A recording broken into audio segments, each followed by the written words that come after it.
Ladies and gentlemen, welcome to the WD Black Cup Season 3 powered by AMD Esports partner Skyesports Gaming. My name is Captain Price, and with me today, I have the magician of words, Tanya, joining us here on the desk.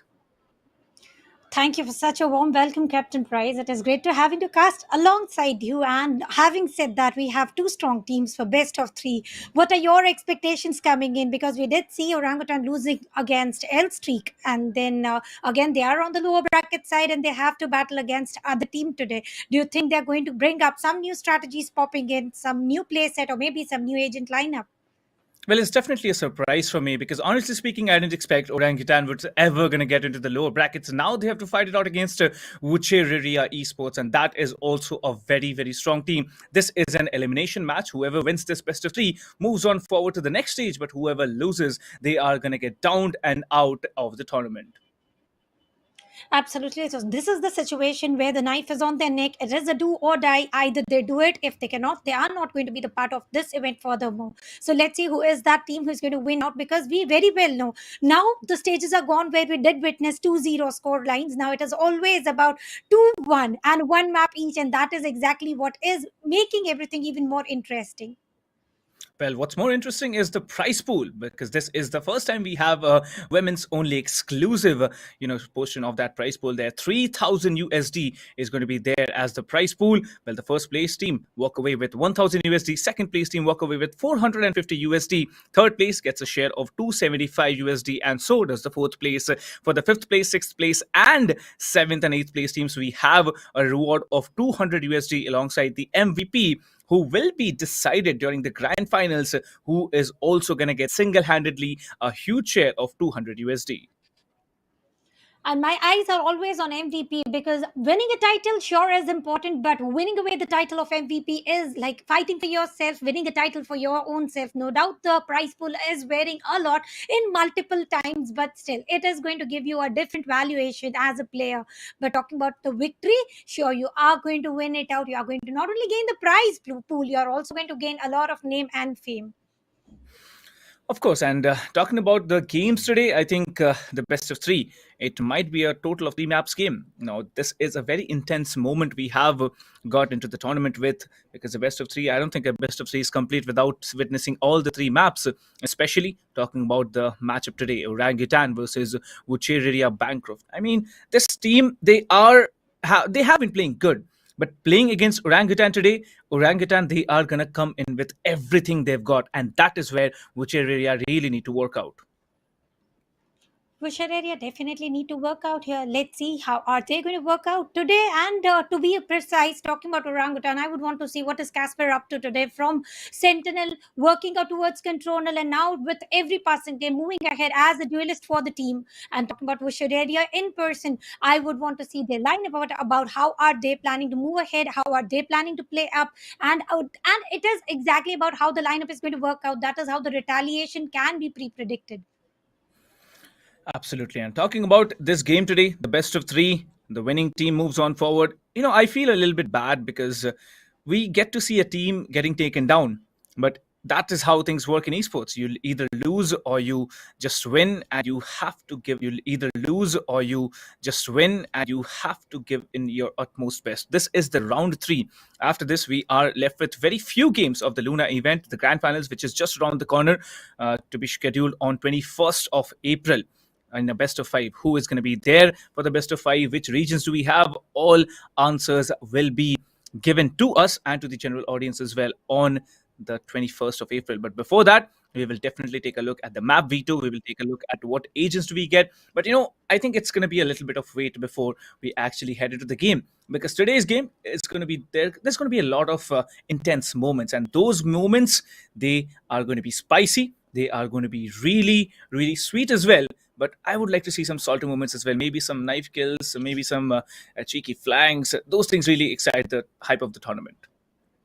Well, talking about knife, there's only one player that comes into my mind. It is a player from Team L Streak on the very first round on the map of Bind. We did get to witness that. Once again, only ace coming in from the team of L Streak. So now, talking about L Streak in particular, they have created some benchmarks. My eyes are who are going to create those barriers and benchmarks created by them. And we also have map veto ready. I am not going to predict anything. We are immediately rushing into about which map. And to my surprise and happiness, we are going to witness Fracture for the very first map chosen by Wuchereria, and attackers will be Team Orangutan. On the second map we have Icebox, and the third one, the most comfortable one, it is going to be Ascent. Well, I already have witnessed Fracture and Icebox today. Well, there was a fight between two teams, two very strong teams. Lethal also, like in the King of the Hill part, there was a Lethal playing alongside, well, not alongside, of course, opposite to Valor, where Lethal did move on forward and Fracture was played. Fracture was the decider. But coming in as the first map, it's to my surprise that Fracture has been chosen as the first map. And it's Wuchereria who want to play here. Orangutan starting off on the attacker side. This map particularly, I'll give it an attacker favors map, because there's only one thing that the defenders get an advantage on. That is the peeker's advantage. Otherwise, you have so many approach points. Talking about B side, you can enter from main, you can enter from tunnel, flank outwards, go towards tower, come in from arcade. Talking about A side, drop, dish, trapdoor, mains, so many places to actually look out for. Defenders have to be really careful when they're on this game. Definitely, I would not deny to the matter of fact that we can say it is attacker-friendly map. But once you've started to lose the players, then the attacker-friendly entirely switches towards being into the defenders' court. So let's see how the attackers are going to plan and move in, because we do have triple entries to each side. Particularly on the side A, we have a triple entry, and that is exactly where they are going to push in through. Usually, that is what exactly happens. And on the attacker side, we have Orangutan first. And if we talk about the agent selection, whom do you think will be selected? Because Chamber, sure, we are going to spot. Omen, smoke is one of the key factors as well. Talking about on the map of Fracture, so either Omen or Brim for sure. But apart from that, what else are you talking about? I wouldn't be surprised if we actually get to see an Astra. Now, it has been a long time since the Astra nerf actually came in, and after that, the Astra completely went out of the meta. It was mostly Omen, Brimstone, etc., etc. But talking about the agents, they are ready. Let's see whom we have on which agent. Talking about which area, we can see Rose, who's going to be there on the Viper. Viper picks coming in from both the teams. Rose on the Viper, and from Orangutan, we see Mythica playing that Viper. On Sage, we see Cat Auntie. Well, Cat Auntie. I'll rephrase that word. Cat Auntie will be playing the Sage. On the opposite side, we have Casper playing the Astra. Now, I was just saying that it has been a long time we've seen the Astra, but seeing the Astra here, not at all surprised. The variations of utilities that you get with the Astra, be it the Nebula or the Dissipate, you can call for the Gravity Well, and especially in that retake situation, the Nova Pulse, which comes in really handy, and the Cosmic Divide, of course, the ultimate really helps it out. Yappy, we can see her on the Chamber. Really a good pick. Single duelist coming in from the attackers. Orangutan Sway on that raise. Mija will be paying on the breach. Talking about the other side, well, it's all down to you. What do you have to say about the agent selections, Tanya? Well, I would personally appreciate the way they have selected the agent. And talking about the initiator breach, it is very, very important. And particularly having breach in this sort of a map, which is a little congested yet so spacey, the rolling thunder is going to do the deal. May it be pre-plant or post-plant. Either ways, it is going to be very, very helpful.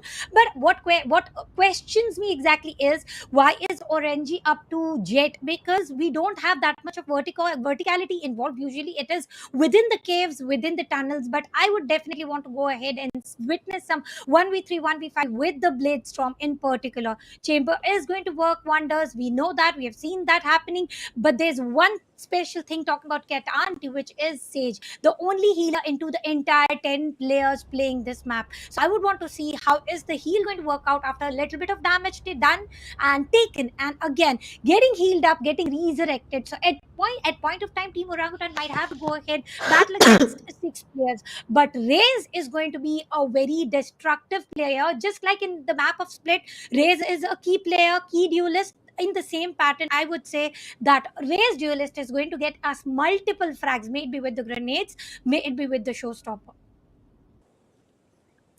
Well. We also have Zach joining us here on the desk alongside Tanya, who are going to take you through the game. So, ladies, take it away. Thank you so much, Captain Price. There was a small difficulty from my end regarding technical issues, but I am glad to be finally here alongside Tanya, with whom I've had the pleasure of casting the rest of this tournament so far. Anyway, looking at the agent comp coming in from both these teams, especially, I have to mention that I'm really happy that we're seeing the map of Fracture today, because I don't think we've seen it in this tournament so far. And, Wuchereria Bancrofti is not going to be a very easy name to say, so I'm just going to call them WB. And yeah, looking at the team comp, it's very interesting to see because, like you mentioned, Tanya, they are running a Sage here. And I think it might make for some interesting plays because, on defense, you can wall off one of the entrances for like 30 seconds, and that might enable them to push in the other direction. The other agents are running, they're also pretty meta, especially the Breach Viper as well as the chamber here. It is interesting to see the Jet, like you mentioned, but Jet can create a lot of space on entries, and I think that's what Orange seems to be going for. On the opposite side, though, looking at Orangutan's team comp, it's very meta. You have the usual suspects. I do like that they're running a double controller comp, which gives them a lot more post-plant options. Casper can use her gravity will to try and pull them off the diffuse. Mythica will be having her snake bites, of course, and if they can combine those abilities along with, let's say, Sway, Satchels, or Painters, it can create a lot of impact here. It is definitely going to have a lot of impact. And talking about Viper, which we definitely missed to talk a little extra about it. Just like Icebox, we're going to have a lot of work to see coming in from the Vipers on both the ends. And now it is going to be a click coming in, moving out after giving some pot shots. And now the paint shells coming to the action.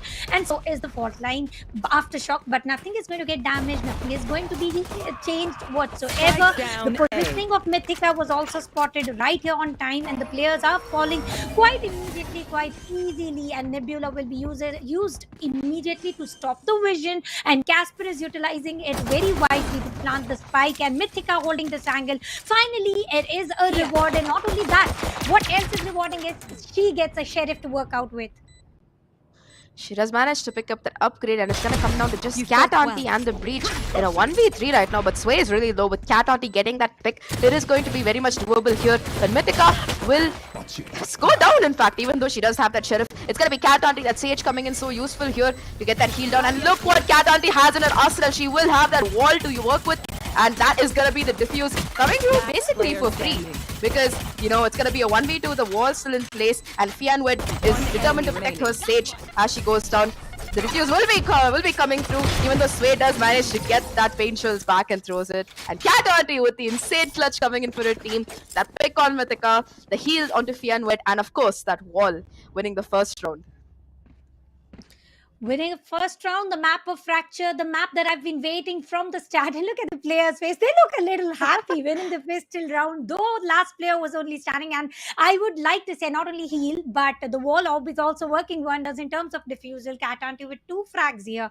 And if you talk about Fian Newed, also has got 2 frags. Rose was also able to get 1. Now let's see, where are they committing? Well, the commitment is going to change on the side A. We do see 4 players coming in immediately. It is going to be 3 coming in from the spawn, and now there is a change of mind. A zip line is also being utilized here. 4 players reuniting, trying to push through B, just like they did a little while ago. And talking about Japips is ready with the high head hunter, trying to get some early picks. Let's see if she is able to get those picks or no.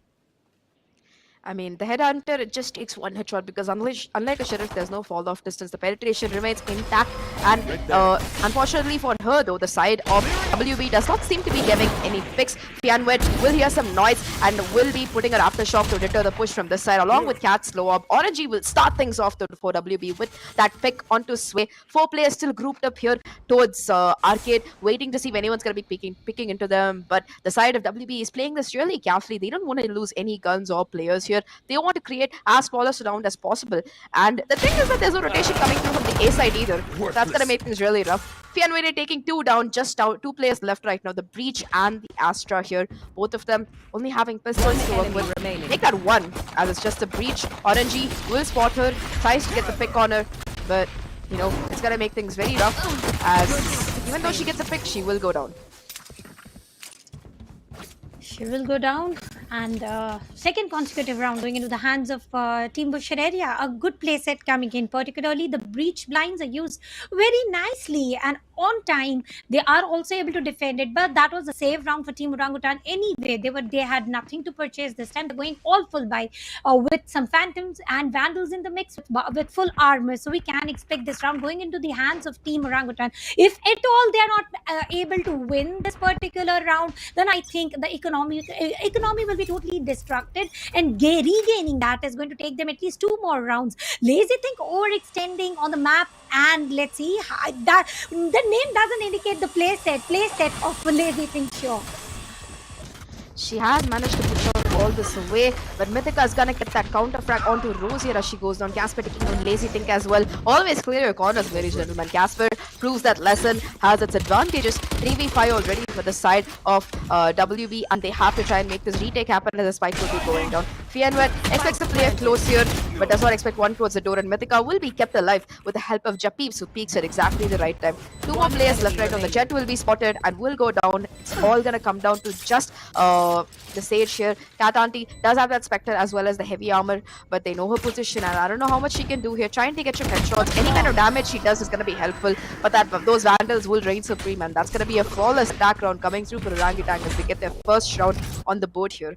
I like the strategy that they're using to commit to that side. They're not really working towards drop here. They know that they can go in through A main. They know that there's usually a player playing towards that rope area, as well as the breach utility, making sure that they can get their way onto site without much trouble. They also do have both the Viper smokes as well as the Astra smokes, so it's gonna make cutting off sightlines much easier. And even when the Viper wall goes down, Casper can step in and give them extended cover, and that's really proving it useful for in these rounds for them. it is going to be very proven fully helpful, fruitful. Let's see what are the fruits they are going to reap with this round 1 with all full buy. Ball orb being used by Cat and Tubi. Let's see one sneaky diffuse coming in. Slow orb will also be used on time, but look at the player rotating through the zip line, trying to backflank, and the boom bot will not be destroyed right on time. But Rolling Thunder coming in on action from team, but it is not going to deliver any damage. On the course, Sway will take time. The fight, and it is the equalizer fight, 4 versus 4, except now the time is ticking on the defender's side, on the Wuchereria side. It's going to be multiple utilities spammed in the direction towards Cat Auntie as the snake bite, then the aftershock as well as the Astra smoke comes through. But the breach ult is available. It's going to be popped, but Sway peeks in the right time to take her down, doing a lot of damage to the chamber as well. Yet Lazy Thing not really looking very healthy. Does get the heal through from Cat Auntie. Nevertheless, it's going to be a 3v4 right now. Make it a 2v4 as Casper comes in on the lurk. Just Rose left and Sway will take her down. Like you mentioned, the equalizer coming through, and Orangutan look very, very strong on this attack here. Definitely, they are looking very comfortable. They are looking very strong. Except for we have never seen Orangutan going ahead and picking the map of Fracture. So I just thought that maybe they are going to take a little bit of time to settle out, to play it out. But all it took is total of 2 rounds to come into the normal form of Orangutan play. This was a key point where Sway denied the Rolling Thunder, and I think if at all this was not stopped, the round might have gone into the favor of Team Wuchereria. But Sway's this pick, this rotation, this flank, and also getting that frag to avoid the Rolling Thunder, damaging the exact process what was happening. I think it was one of the key factors why they are equalized, one of the key factors why they have got equalized points. But now, what else does Wuchereria don't have is going to be a lot of weaponaries, except Orangey going ahead as a Bucky, and Lazy Thing needs to buckle up and get some frags for the team. And Casper as Astra, we are seeing already she has got her ultimate ready and a lots of phantoms and vandals with full armor. So again, we can expect this round going flawlessly into the hands of Team OG. Definitely, their aggression is paying off for them as they're instantly able to get at least one pick and push forward on this side here, and it makes the retake so much harder because when you have so much utility, remaining even after you get the sight off of Sway's aggressive plays, it's gonna make retaking really hard. We saw that last one. Cat Auntie, she was trapped towards the elbow angle. First there was a snake bite, then there was the aftershock, then there was Casper smoke, and that wasted like at least a solid 20 or 30 seconds. So what you want to do is on a map like Fracture, since there are 4 areas that you can attack from, you want to try and get control in the opposite direction because it'll at least make retaking easier, or it'll give you a couple of aggressive picks. The kind of comp that both sides are running, it will enable them to do that. And if you're just going to be sitting on site trying to wait for the team to push you, it's going to make things really rough because you're only going to have 2 or 3 people on one side available here, and that means that it's going to be a 5v3 or a 5v2, and once the side is gone, it's just really really hard to retake, especially if key players like your Viper or your Breach are dead.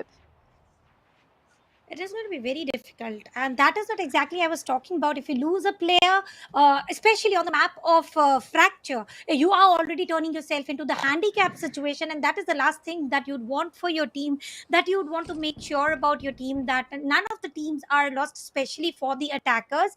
If you lose one player on the attacker side, and then it is all about defenders going for the retake without losing any players, and I think the retake can work out very flawlessly.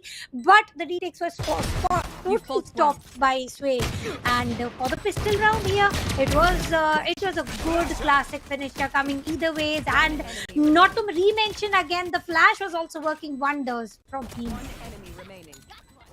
It's gonna be like you mentioned, a lot of coordination coming in from the side of Team OG, and it's clear to see that they've been working on this map, that they've been practicing a lot of strats, because it's always some other team that's been banning both Breeze and Fracture most of the time.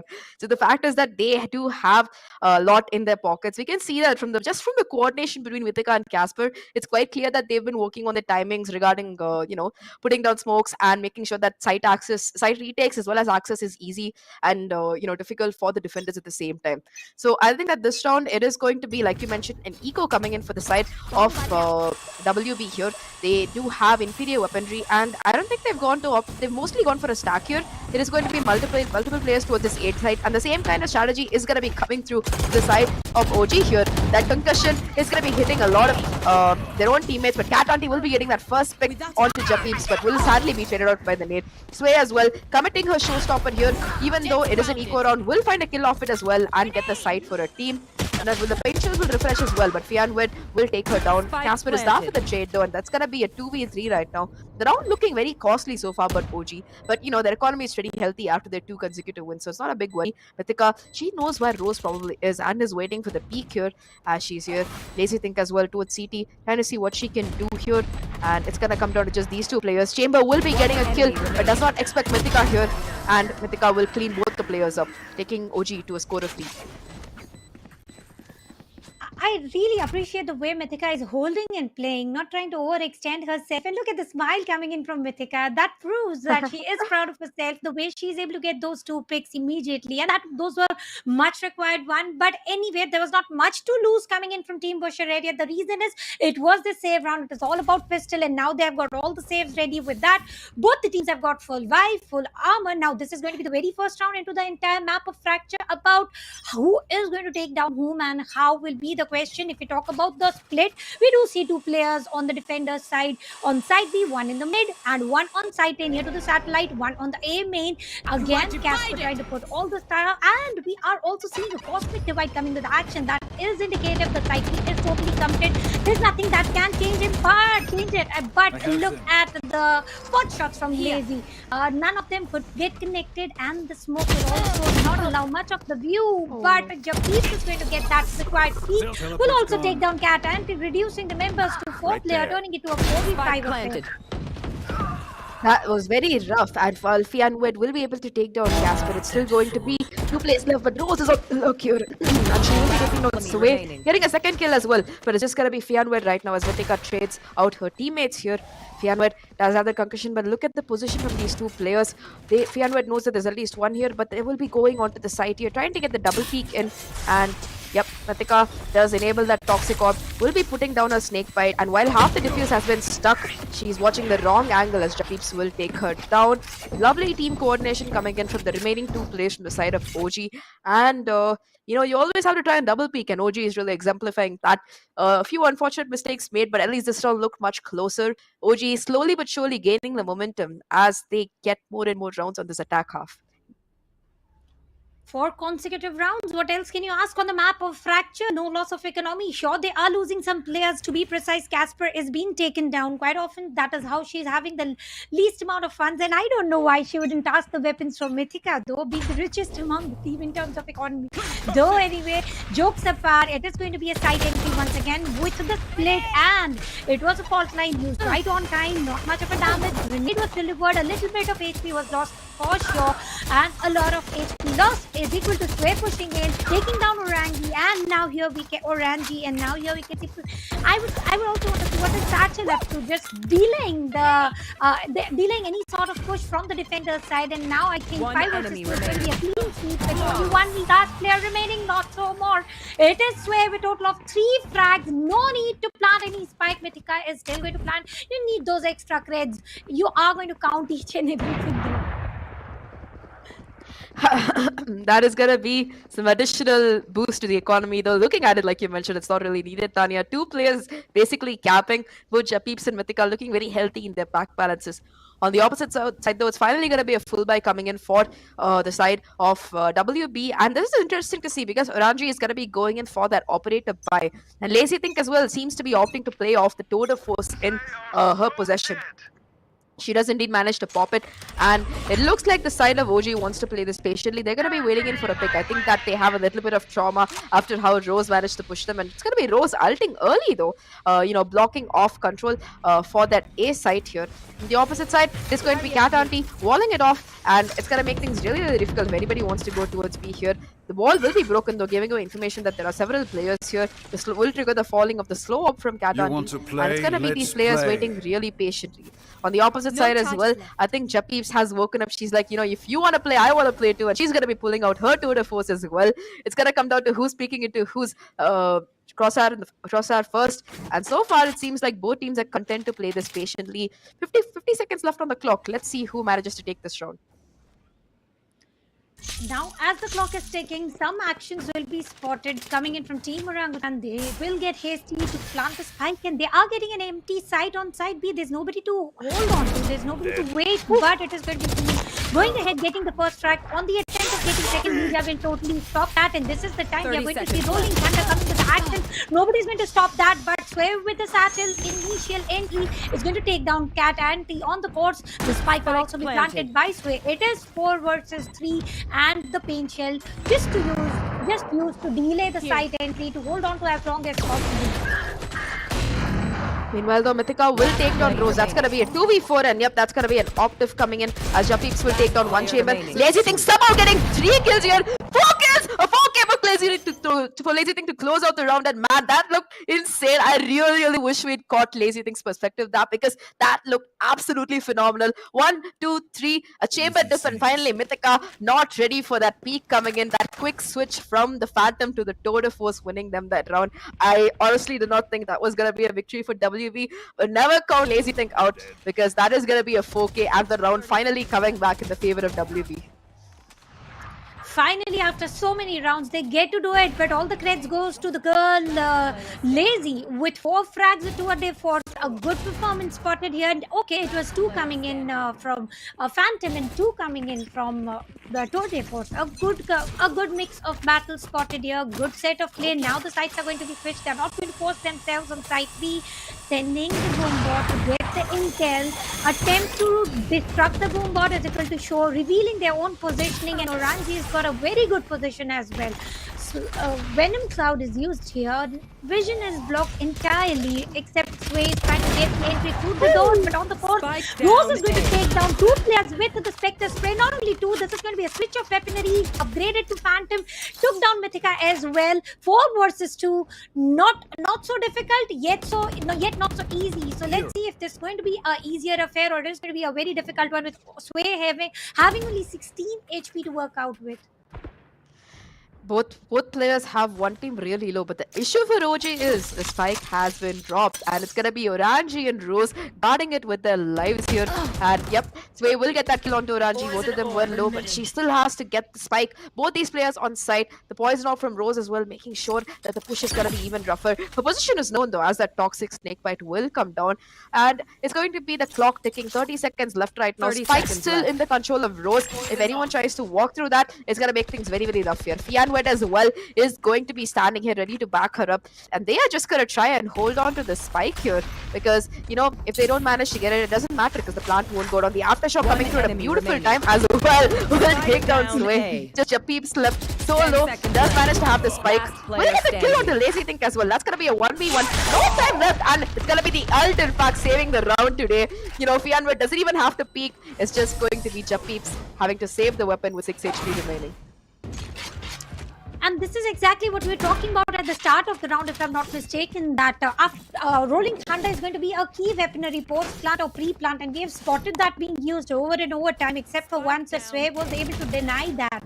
And for this particular round, Rose shall be held responsible for the win, because getting two finishers, getting 2 frags with the Spectre Spray, switching the weaponry immediately, getting the third one, followed by a teammate support, I think everything functioned just as they wanted to. So the buffer that was created of 2-4 is now reduced to 4-5. So a smooth victory is sailing now, except for Rose doesn't have a full armor to work out with. So let's see what is the role of Rose right now, because Team OG still looking strong in terms of economy.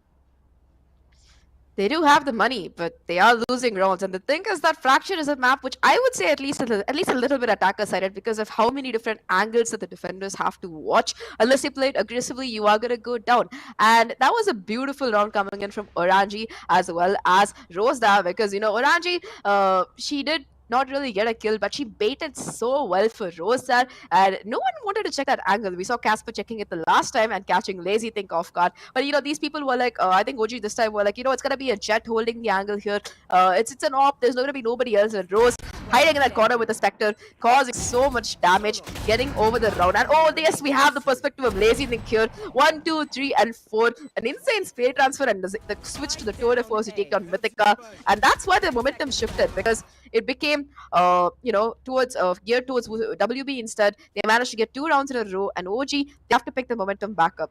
They do have some ultimates to work with, for which they should be very grateful. They do have Mythica's Viper Spit finally ready, as well as Sway's Showstopper ready again. This is the second time she has it, I think, in about 9 rounds. And that goes to show, that she's been absolutely doing her job as the duelist with those entries. After this game, I'd love to see how many first blood she has to her name, because she's just been absolutely fearless.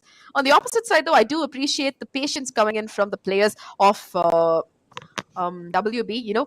Even though some rounds they are playing aggressively, most of the round they're trying to play off trades, and some really, really insane shots are being hit for both these teams. So it's nice to see this level of gameplay coming in between these teams, because it's do or die. Whoever loses this best of 3 is going to be out of the tournament. They are going to be sent home, not literally, but in a figurative sense. But yeah. But yeah, so it is a do or die, as you said. So we can expect this match is going to go so close, just like the skin of teeth. Let's see who is going to hang on to until the final. But if we talk about right now, Resurrection is ready coming in from Team Wuchereria. So we can expect a total of 6 players playing against 5, except for, as you have already mentioned about Showstopper. I would want to see how is Sway going to use that Casper holding an angle peacefully, patiently, and realizing the threat is real. The player is going back foot, and that is exactly what you got to do. You don't need to force yourself to go ahead because you are the defenders. You don't need to go ahead aggress, but Sway definitely looks a little aggressive. You also need the control over the side. Grenade is indicative, and I think they're just trying to create a confusion here to reduce the members on side B, because Spike is totally under control of side B, and Sway will be able to take down Lazy. For now, it is reduced to 4 versus 5. Let's see if we are going to spot any resurrections coming in nearby or no, but for sure, last player still holding on the same position, which was B on side B, and one tag, but is taken down as well by Japeeps.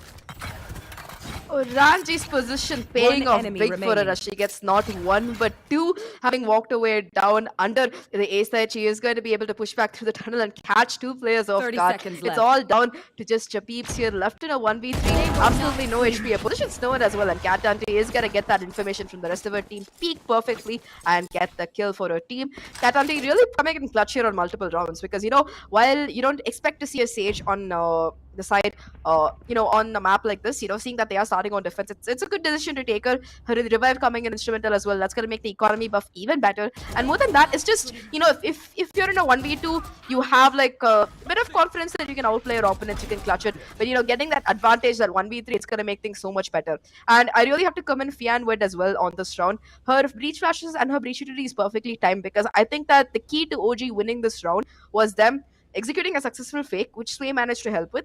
But more than that, they needed Mythica's Viper Ult to try and hold on to the B side, because it's going to make retaking things almost impossible once you get it in place. Sadly, though, Mythica was watching the wrong angle at the wrong time, gets caught off guard, and that is going to be the round going in the favor of WB, and scores being equalized yet again. But even after the scores are equalized, 2 ultimates still remain intact. They haven't used it. This is going to be the room of opportunity to use it. Tactical timeout by AMD for sure. And let's see, once the match has started, who is going to break the momentum for whom. This is going to be last 2 rounds into the same exact position they are playing. Then the sides are going to get switched. And Sway, being the top fragger, having a showstopper ready, my eyes will be on her about how she is willing to go ahead, aggress for her team, not only get the side control, but also get some frags for her team to win this round, to be particular, because now this is going to be the last full buy round. If they lose this round, they are not going to have this full round extra advantage. Orange holding a good angle with a good zoom in, full scope with the operator, and this is the shot that we missed. And I would definitely want to see POV of Orange getting one attempt of second, sadly missed though, but Mija is not going to miss this time. She is going to take down Lazy immediately. It is going to be a 3v4 though, as the trades have come through. Mija getting that kill was just her getting a trade. And it is going to be a 4v3 like I mentioned. The advantage in the hands of Wuchereria right now. The spike though is still in the position of OG. Mythica holding on to it. But it doesn't matter, because even though they have the spike, they don't have the players, as OG is wrecking Orangi is wrecking havoc on OG here with that operator. Getting her second frag of the round here. She missed on Sway the first time, but you won't see her miss on Sway the second. That's going to be her going down. Mythica though will be taking on Rose here. That's going to make it a 2v2 right now on the side. Japeeps will peek at the wrong time, and I don't know if she expects Fian Wed's position here. They're playing this really patient. I think they want to call for a rotate as a chamber TP is away, and they are going to be running towards that A side instead, if necessary, because they know at least 1 or 2 players are here. 30 seconds left on the clock. They have to make a decision, and if they do decide to rotate, it's going to come down to Cat Auntie, who will be holding aggressively towards that A side. And I think, in fact, that the side of Orangutan, realizing that it's only 17 seconds left, might even be going in for a save if they're not careful. It's going to come down to Cat Auntie here. 1v2 will hear them, and will get both headshots with a Golat, bringing them to the lead. WB 6 points. Last round before the Racing switch. for life, racing in open, you definitely do get punished. And this time it was Cat Auntie punishing them for all the footsteps that they were giving through the tunnel. And unfortunately, they were caught off guard. And it was a good collide, double headshot. And usually we do say double peak is dangerous, not when you don't have weapons. You were just trying to rush it in, trying to go ahead, plant the spike, risk everything you had. But now, what do we exactly notice is we have got total of 4 ultimates ready. Orangi has got blitzed from the moment that I was waiting for entirely. I would want to see how is she going to use it. A good peak spotted, a location shall be revealed. She is not willing to reveal the positioning, but she is ready to go ahead, get the first pick, and Viper Spit will also come into the action. Now this is going to delay the entry for sure, and let's see how everything is going to work in. Again, it's going to be 1 minute 20 seconds left, and it's still a 5v5 OG. They already are at a disadvantage as one of their players goes down here. It's going to be the Viper Spit committed as well from Rose, making things even more tough as, they have to try and make their way in. A little bit of spooky glow coming in from the players. I don't know what the observer is doing, but I really like this because it makes things so much easier to see. In the meantime, though, it's going to be Casper who's still on the look, waiting to punish people as they try to push. But Mythica will get that crucial kill onto Rose here, making the site even more weaker. Now, right now, Ranji will miss a shot, and the position is known as well. She has to hit the next one to have a hope of holding onto the site here. Does smoke off the angle and will get the heal, but she's going to be falling off. That's going to let Casper get the smokes too, and enable them to push onto the site. The counter Viper coming in from Mythica, and the retake attempt is going to be on, and so Ranji can get a couple of kills here. Cat Auntie though will get the spray, and Casper as well. And oh no, the right click from Ranji coming through, spike being dropped as well. Just 2 players left right now. Spray is being constantly made, and it's going to be yet again Orangi missing her no scope, and Mythica still trying to get the spike down. The spike is planted, it is 2v5, but I think Viper Spit is going to work wonders here, and the perfect timing for using the teleporter. What is going to save them with this vast, humongous poison clouds, and everywhere we can see there's no vision whatsoever, and the advantage of the view goes into the hands of Mythica, getting a 4 herself, a good IPU, a good strat. I think this round going into the favor of Team OG is equal to Mythica's all mind tricks played together. Taking down Rose was the key factors. That positioning from Mythica was insane because, they thought she'd be still playing down, but she made her way onto the stars. And I think this was the moment where the round changed. You never blind push into a Viper's pit with just an operator. At least pull out your classic or a shorty or whatever else you have, because at least you can get that close range damage done. But sadly, for the side of WB, it is going to be a 4v2 attack round going successfully for OG and equalizing scores here. The thing is that, like I mentioned, I believe that Fracture, if you're not going to be super aggressive on defense, it is kind of attacker favored, and it's going to make things very rough for the side of OG if they do not play that way. It's going to be Casper though who is playing towards his side, watching patient, and Mija will peek at the right time, but Rose is there for the backup to trade her out here. Both these players still managing to stay alive. Players managed to stay alive, and the boom bot is also destroyed. Orangi has already got a good positioning. Wall is used wisely. They are going to go ahead, plant a spike. Let's see how quick are they going to be into their action. And they are going to be quick enough. 4 versus 4 is the situation. Retake should not be a cause of concern, at least not yet, but pushing it. It was a 1v2. Flash coming in from the top fragger of Team Wuchereria here. No casualties yet. And let's see how long is it going to go ahead with hide and seek situation. They're just peeking, moving away. They are taking their own time, but which they don't have. But Rose has that required frag, and this is going to be Sway going ahead, getting some frags, and it is total commotion, total chaos. Cat Auntie once again helping the team to win out the pistol round, maybe on the attacker's side or the defender's side. Final frag finisher coming in from Cat Auntie. I really want to see Mythica's perspective in that, because that just looks so sad. You could see you trying to take Cat Auntie down, and while she did do a lot of damage, she's not going to be able to get the kill. So, especially I feel really bad for Sway here, because Cat Auntie was healing. She was only like 8 HP or something though, so it's going to be a bit rough, because Sway, even though she got the first pick of the round, is going to be left in like a 1v3. And man, Rose, what are those shots coming in from her? She doesn't care about HP, she doesn't care about like anything else, because this team coordination is just insane. insane. And especially Cat Auntie, the presence of mind to be able to hold on to a classic and immediately flick onto somebody's head. That's just insane. Like, we've seen her hit some pretty insane shots before, but I think that she is here to show up for her team this game, and do a fantastic job. Especially love the bait coming in towards a drop that, but it was again like it was a 2v1. Like, yeah, Sway was alone and she didn't have any backup, and maybe if she had another teammate available to trade her out when she was making those aggressive plays, it's gonna be important, because I know I mentioned that it's important to play aggressive on Fractured, but you want to play aggressive in such a manner that you have a teammate to back you up, especially if you're pushing on defense, because the trades coming through are going to be the most important things here. You want to make sure you're at an advantage, and yeah, I don't think that OG really managed to pull that off in this first round. Hopefully, though, they do manage to pick up from their mistakes, and it's not over yet. It's only 7-6. It could go either direction, but there does seem to be a small ray of hope coming in for WB here. Let's see if this ray of hope is going to shine.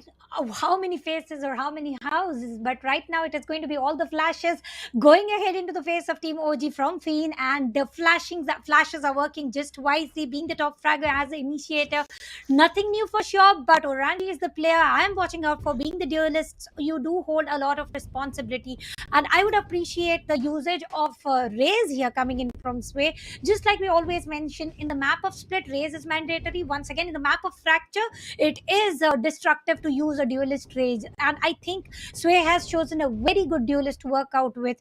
Let's see how long can they go, because on the defender side, they went for an equalizer battle. It was 6-6 equalized, but now on the attacker side, having said that, it is attacker friendly map, as we have talked about it several times. Let's see if there's going to be any drop down coming in, or it is going to be all about consecutive victories. And I don't think they are going to get so much of room of opportunity to win every single round flawlessly without any damages or anything. This is going to be a save round for Team Orangutan and a Spectre in full armor. So it is quite pre-predictive that we can expect Team Wuchereria winning this round.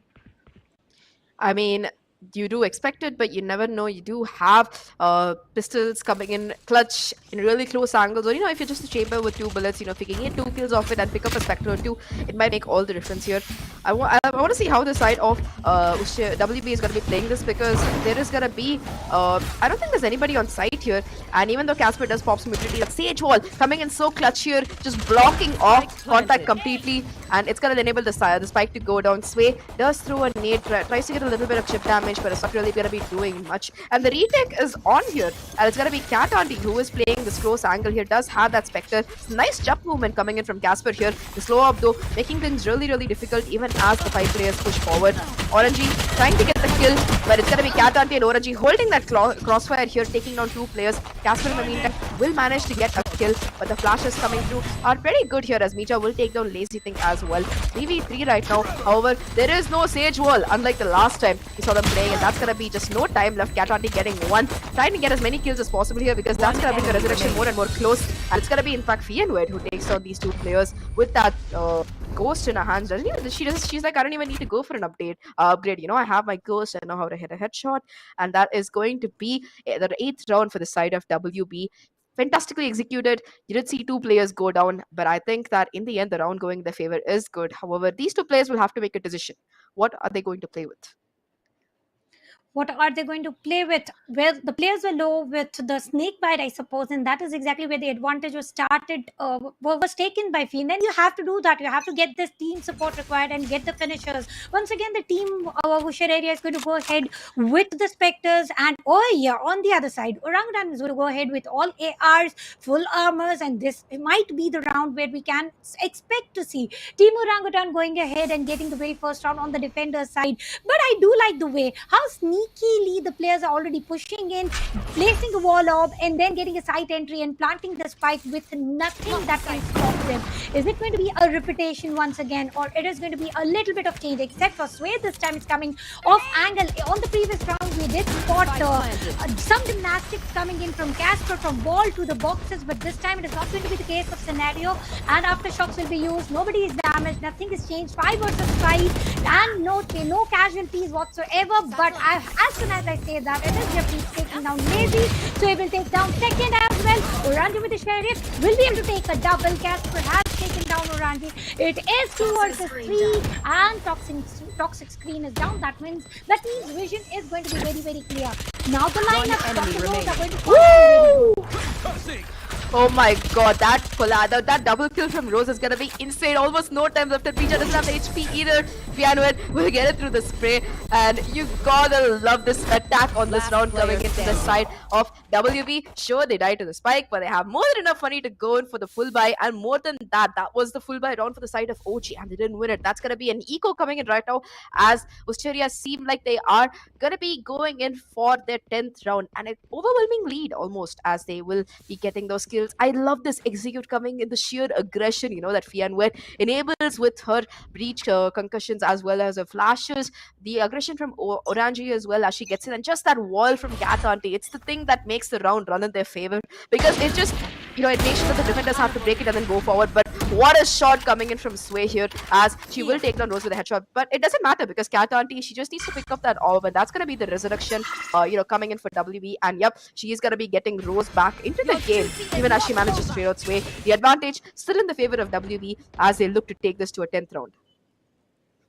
They are going ahead with winning this 10th round for sure. Let's see if they are allowed or no. Talking about Japapes is having a good angle just in case if there's any momentum coming in from Orangi. One headshot with the headhunter can be spotted. It is 5 versus 4 right now. Rolling Thunder was active, and as soon as I say that, it is Orangi taking down Japapes as well, reducing the members to 3 players surviving. Now it is going to be the map of thriving. Now it is going to be the round of thriving, to be precise. 5 versus 4, 5 versus 3. Commitment towards side A is real, and there's nobody that is stopping them still. They are going ahead with the pause and play, and as soon as I say that, I do see somebody on the heaven side, and it is Casper.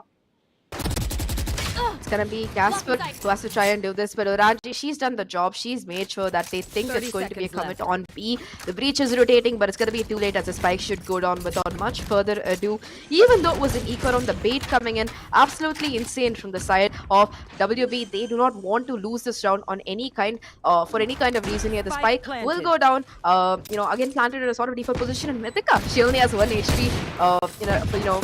To try and work with. Casper does have that Sheriff as well as light armor, trying to do her usual jump plays, but that slow arm is gonna stop any kind of action happening.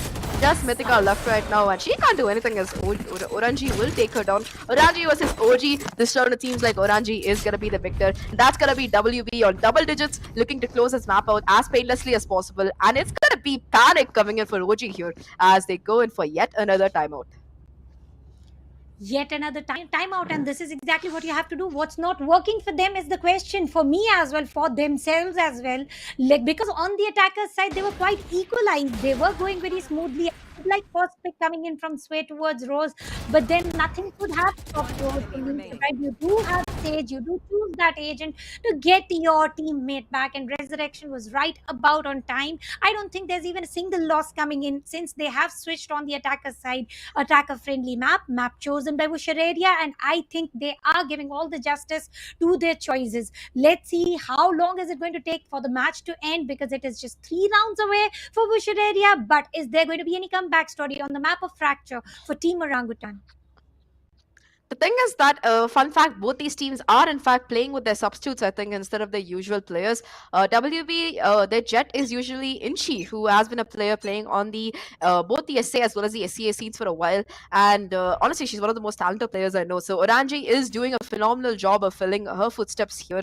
Again, all the players on WB, they've been around in the scene for a while, and it's nice to see that they've managed to form this team with relatively little experience, because I know for a fact that Rose, she only recently started grinding comp again, and she is showing up huge for a team with multiple clutches here. And the thing is that this is WB's map, so you do expect them to take it, but we've also seen them perform pretty well on Icebox in previous matchups, so it's not going to be an easy job for OG unless they have a battle plan in place. It's clear that OG didn't expect to be playing Fracture today, because they're used to all their opponents giving it away, not banning it instead, so they can afford to ban other things, but instead it is going to be Fracture coming in, and that's going to be the game changer here. A 5v5 retake attempt coming in, as the spike should go down shortly. Nisha though will start things off, as she will take on Orangi here. The spray through the smoke is not stopping, and in fact the thing is that she has that showstopper Sway, and if the spike does go down, if the sound is heard, she might be popping it soon. Ooh, the bait! But it is all a game changer. They are playing it. A player holding with the Viper's ult, with the Viper's pit, and keeping the opponents busy there. But Casper is going to take a revenge, and then she makes the move. She has taken down Rose. Lazy thing on the court has taken Sway as well, reducing the members to 3 versus 4. And here comes the rolling thunder on both the sides. Let's see how is everything going to function well. On the other side, it did not deliver much damage though. And here we see ahead with the concussion, and we are also witnessing Asteria's wall of Astra. My bad, it is Astra's wall coming in into action. That shall be able to stop, but not for so long. Defusal by Ninja coming in, and what can stop them is going to be my question. Second try, and ultimately they are not able to defuse it. An utter mind game, an utter mind trick coming in from Team Wuchereria and Cat Auntie clapping. So am I, because even I was not expecting that they're going to use Viper's pit on the entire different side where they are planning to plant the spike. My god, that round had me absolutely speechless, and this from Cat Auntie is the round changer, because she gets a headshot, gets a second because she knows that somebody might be pushing her across and is ready to take down that player, and she immediately manages to flick to the spike and take the person down as well. So that is going to be 11 for WB, almost at match point. Jumpies, she does have that tour de force, but it's going to be a couple of jiggle peaks coming in, and she will be forced to TP away off that angle. The Viper spit as well coming through. The spike already making its way onto the side. Casper, who's blind, who will go down to Orangi. I don't think WB cares. They know that they've got this. They have the confidence, they have the momentum, and they are feeling it with their aim here, as you know, they already have the spike pad. And look at Lazy Thing. She knows that it's gonna be the Chamber who has the tour de force in hand, but she doesn't care. She's gonna be playing as aggressively as possible. Sway though will have the flank, will be taking on Fianwed, even taking on Lazy Thing as well. But it is still going to be 3v4 right now, as one more kill comes through for the side of WB. Things looking rough for WB, because even though they have the player advantage, they do not have the time here, and the weapons aren't that great either, as Orangi will take down 3. Japip's getting the trade. Rose in a 1v1 has to clutch this out. Sway has to defuse as well, but there is no time. She hears Rose running, and that is going to be the peak coming through from Rose, and the 12th round for WB. Match point coming in quite too quick on the attacker side, and that is how I know why did they go for this risky pick of the map of Fracture. Me being one of the biggest fan on the competitive circuit, wanting to watch the map of Fracture, because very rarely do we witness, and I'm happy to see this sort of play coming in. Not even a single round coming towards victory on the defender side, and as it is attacker friendly map, and I think this is exactly Wuchereria was trying to do, and they have almost succeeded. 1 point away on the winning side, and if you have a look at the buy, they are all force buying themselves, because this might be the last round. You have to give it all you have. It might be the last round, and the weapons don't look ideal either, but the utility coming through is good. It is going to tag up quite a few players, but Rose, she has made her way onto the side, and if anyone tries to go up into this elbow area, it's going to be Sway with the judge who takes them down. I don't know if they are aware of this though, that Sway might be having a judge here, but I think they might be, because they are going to be playing this slowly. Casper getting the first pick of the round. Finally, the advantage starting off in the hands of OG. It is going to be Orangi who is on the side though. Will spot out Sway here. The nade will come through, doing a little bit of damage.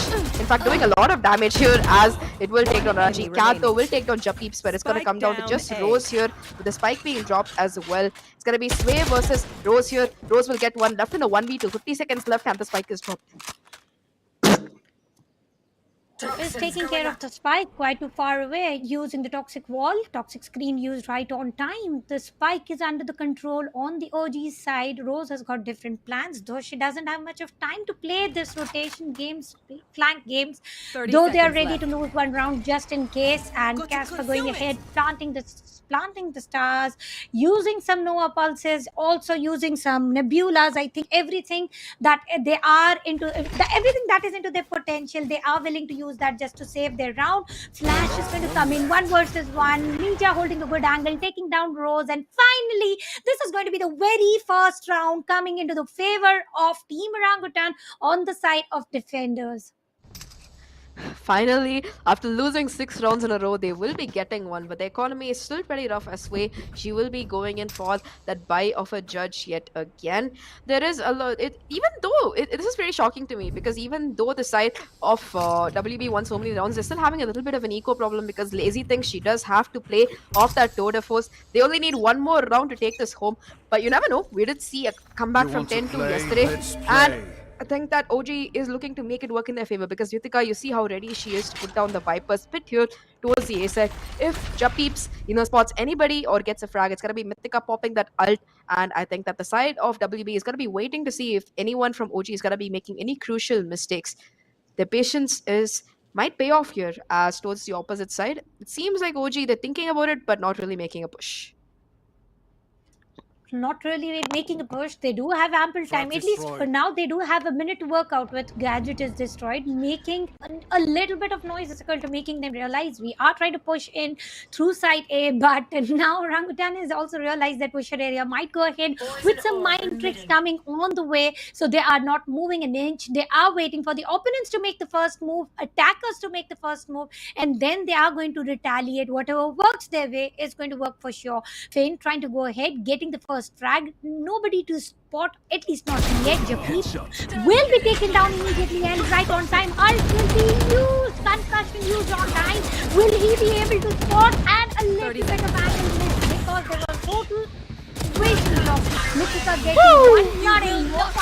And taking down Mythica and Lazy Thing will be resurrected, turning it to a 5v2 affair. It is all up to Casper. As soon as I say that, it is about swing. No more a map of fracture going into the favor of team Wuchereria. A good pick, a good choice, and a good domination on the attacker's side.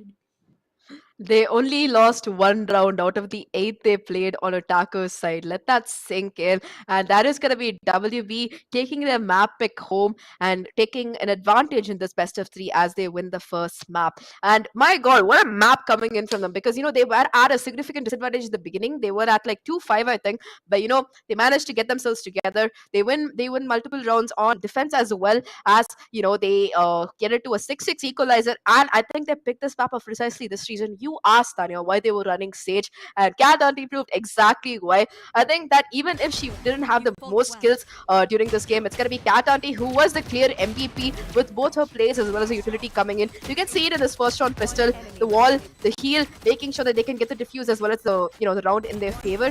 And really, it was phenomenal to watch from her. The wall on attack as well. Every round, it was just basically a free entry into side. The side of the defenders couldn't do much as it takes time to spray through that wall, and by the time they already have control of the site here.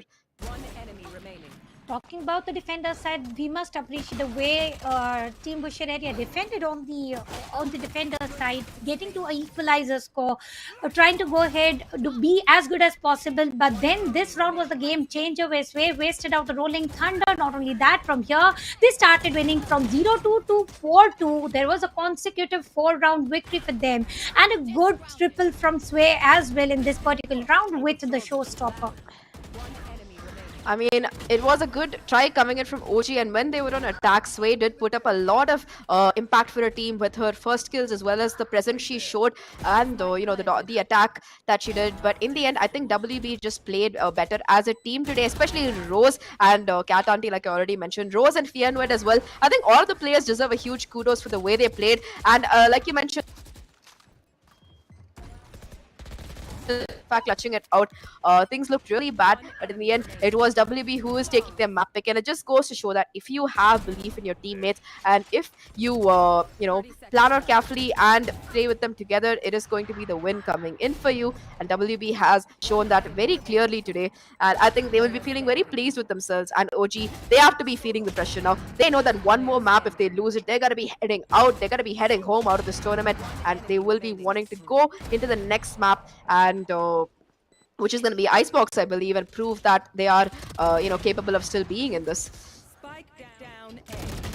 They are totally fully capable of doing. They were at least fully capable of doing this, but ultimately the things did not work exactly how they wanted to. Faking sites. Everything that they were trying to plan and go ahead was going to the favor of Team Wuchereria. I think the game is not only about aims and utilities, it is also about involvement of mind tricks and reducing the buffer, reaching out to 5-5. I think that is also working good. And this collateral coming in from Cat Auntie, it was not a garden to walk into. And using the right click, Orandy finally showed me some Blade Storm, indeed showed all of us some Blade Storm moments. And this was a finisher from Mythica. 4 frags. I also like some sneaky plays coming in from Mythica. We must appreciate the way Mythica was trying to hold some angles, trying to go ahead, block the opponents with the Viper's ult. She did everything that was possible, but ultimately it is a team game. Team support was required, and on the defender's side, the players were falling like fleas. There was nothing that could have changed that. It was just an unfortunate unfortunate thing coming in from the side of OG here. They seem to have some idea how to attack, but their strats for defense just were absent, I guess, especially with that Sage wall coming in. They're so used to people playing not playing Sage on this map that they didn't account for what exactly could be done here. And it was just sad for them because again they are so used to, if you look at the previous map bans coming in, they're so used to other people banning Fracture for them that they probably didn't expect to play this map today. And it's just a bit sad for them. And however, this wasn't their pick, so hope's not over for them yet. We've seen them before on Icebox, we know how good they can be, and I think this round was my favorite round. I know that Lazy thinks 4K was insane, but this round coming in from Cat Auntie, even though the Astra wall was there, the utility being spammed and her hitting those 4 headshots made this round extremely possible for the side of WB here to win this in such a convincing fashion, because it was really convincing. When you're winning like 13-7 or something, it's gonna be it's gonna be just an insane victory and a huge confidence boost. It is a total confidence boost, and now this is going to be the play score 13-7 victory for Wuchereria MVP, being Orangi, totally proving herself, being the duelist, definitely held all the responsibilities for herself, and total of 18 frags on the other side. Sway, being the table topper for the team, did all the work that was required, but it is not only about the duelist. A lot of team support was required, and I would totally appreciate the way each and every player is above 1 KD. I think that is everything that can totally we can conclude into the teamwork that this team has given. On the other side, talking about Wuchereria once again, it is 267 ACS and Sway has 295 ACS. So yeah, it was a good breathtaking total sweaty match for both the MVPs. I mean, you can't talk about the MVPs, but if you look a little bit down, if you want to talk about KDA, you should look at both Fienward and Cat Auntie. I think Cat Auntie does have the highest KDA in this matchup. 2.42, and that too on a Sage is pretty insane. And I think overall, yeah, like you mentioned, it's both of these teams. All the players have been performing pretty well, and you can't just go by your ACS and KDA. It just comes down to who was the better team. And in this match on Fracture, it's gonna be WB. They had it seemed like they knew exactly what they were doing. Their strats were in place, and once Lazy Thing got that clutch, once Rose won that bonus after winning the 2 pistol rounds, it's just gonna be them just rushing. I think at this point, everybody on the team just took out all the keys from the keyboard except for the W and just ran forward, because that's what it looked like to me. Yeah, it was a lot of dry peaks are also spotted, and now we are going to move ahead towards map veto, about which is going to be the second map for the day. Once again, a risky pick, the map of Icebox, though we have witnessed this map a little while, a few days back itself. Orangutans selecting the map of Icebox, and the defenders will be Wuchereria. Now on the defender side, let's see how everything is going to work out for them, because on the attacker side, Team Wuchereria goes insane and they get cold-blooded. They push blindly, they win blindly, they get into the unstoppable power. But mind you, this map selection is of Orangutan, and we very well know when the team chooses the map, they are very sure of winning this map. They are strategically correct about every move taken. So Icebox by Orangutan might be a game changer for Team Orangutan. They definitely do need to win on Icebox, because if they don't, they're out of the tournament. So they have picked it. And again, Icebox is one of those maps which really excels for Jets here. So I'm looking forward to seeing Sway going in for a usual Jet. While she did do a good job on Raze, I feel like she has a little bit more impact when she's playing Jet for her team. We have seen it on that operator as well as, get on that blade storm as well, and she can do a lot of damage. I'm looking forward to seeing how she's going to be doing on Icebox here with the usual pick of Jet. I think that of all the players I've seen swapping roles, the only two for OG who have never seen swap is Sway as well as Mythica.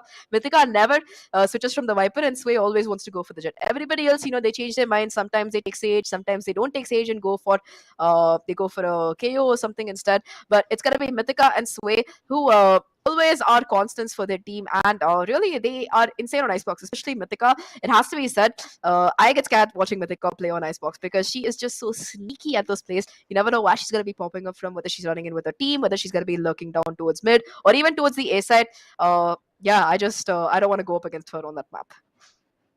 Yeah, definitely. Mythica has done it on the map of Fracture, and which is not picked. So once they have picked the map of Icebox, we can expect even more sneakier plays coming in from Mythica.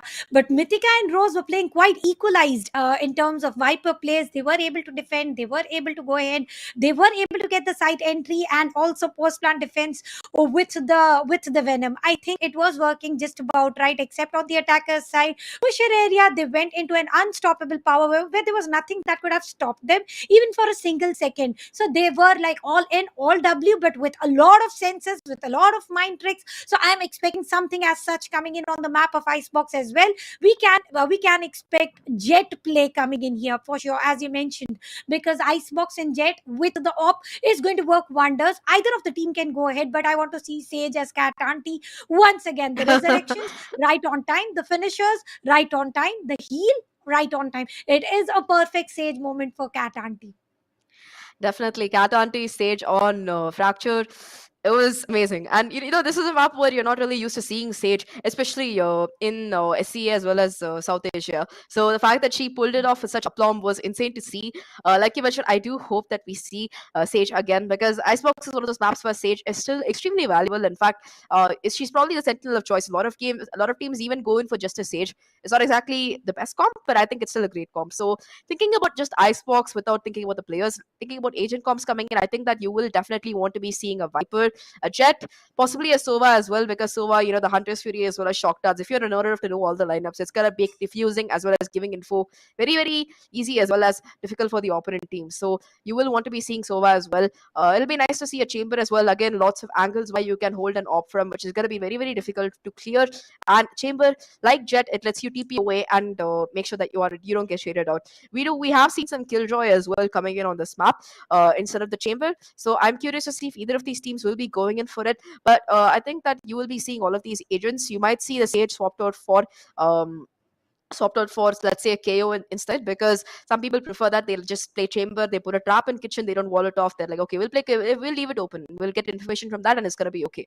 And they take in a KO instead, because when you're running like Chamber and Viper, you don't want to shut down those utilities as much as possible, and the 0 point from KO lets you do all of that with just one knife.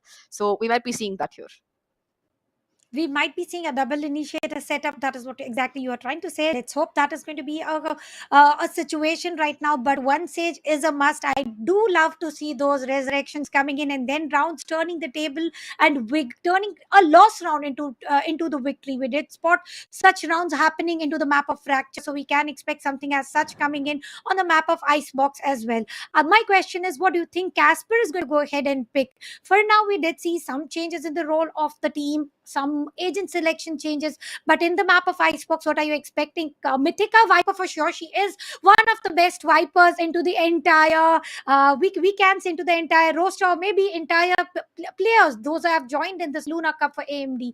But what do you think? Apart from that, is Casper going to pick? I think that's going to be depending on what the rest of our team is going to be playing, because it's not Kachao here. So Kachao usually takes Sage, and Casper, she either goes in for the Chamber or goes in for another duelist on Reyna. So I think that they are playing with a sub. We did see, I forgot her name unfortunately, but I think we did see her on the Breach last time.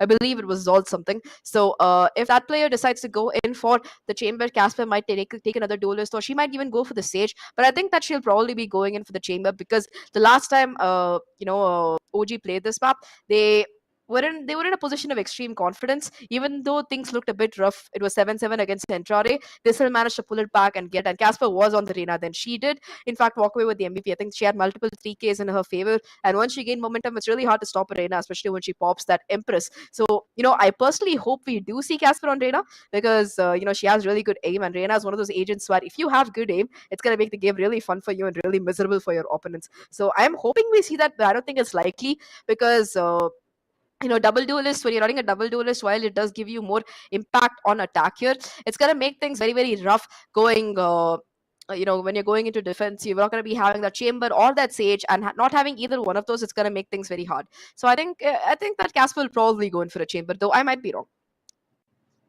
I would definitely want to see Casper Renaing, because we did see her Empress mode on, and she has gone for 4K 5, not the ace though, but very close to 3K 4K at the time when she was activated with the Empress mode. So I would want to see her as a duelist in the map of Icebox, because we have seen them playing Icebox against Entrare, and they won it dominantly. If I'm not mistaken, the score line was, this is hazily that I'm saying. I might be wrong as well. It was somewhere around 4-13. Let's head for the agent selection, and it is Mapito, my bad, and on the map of Icebox.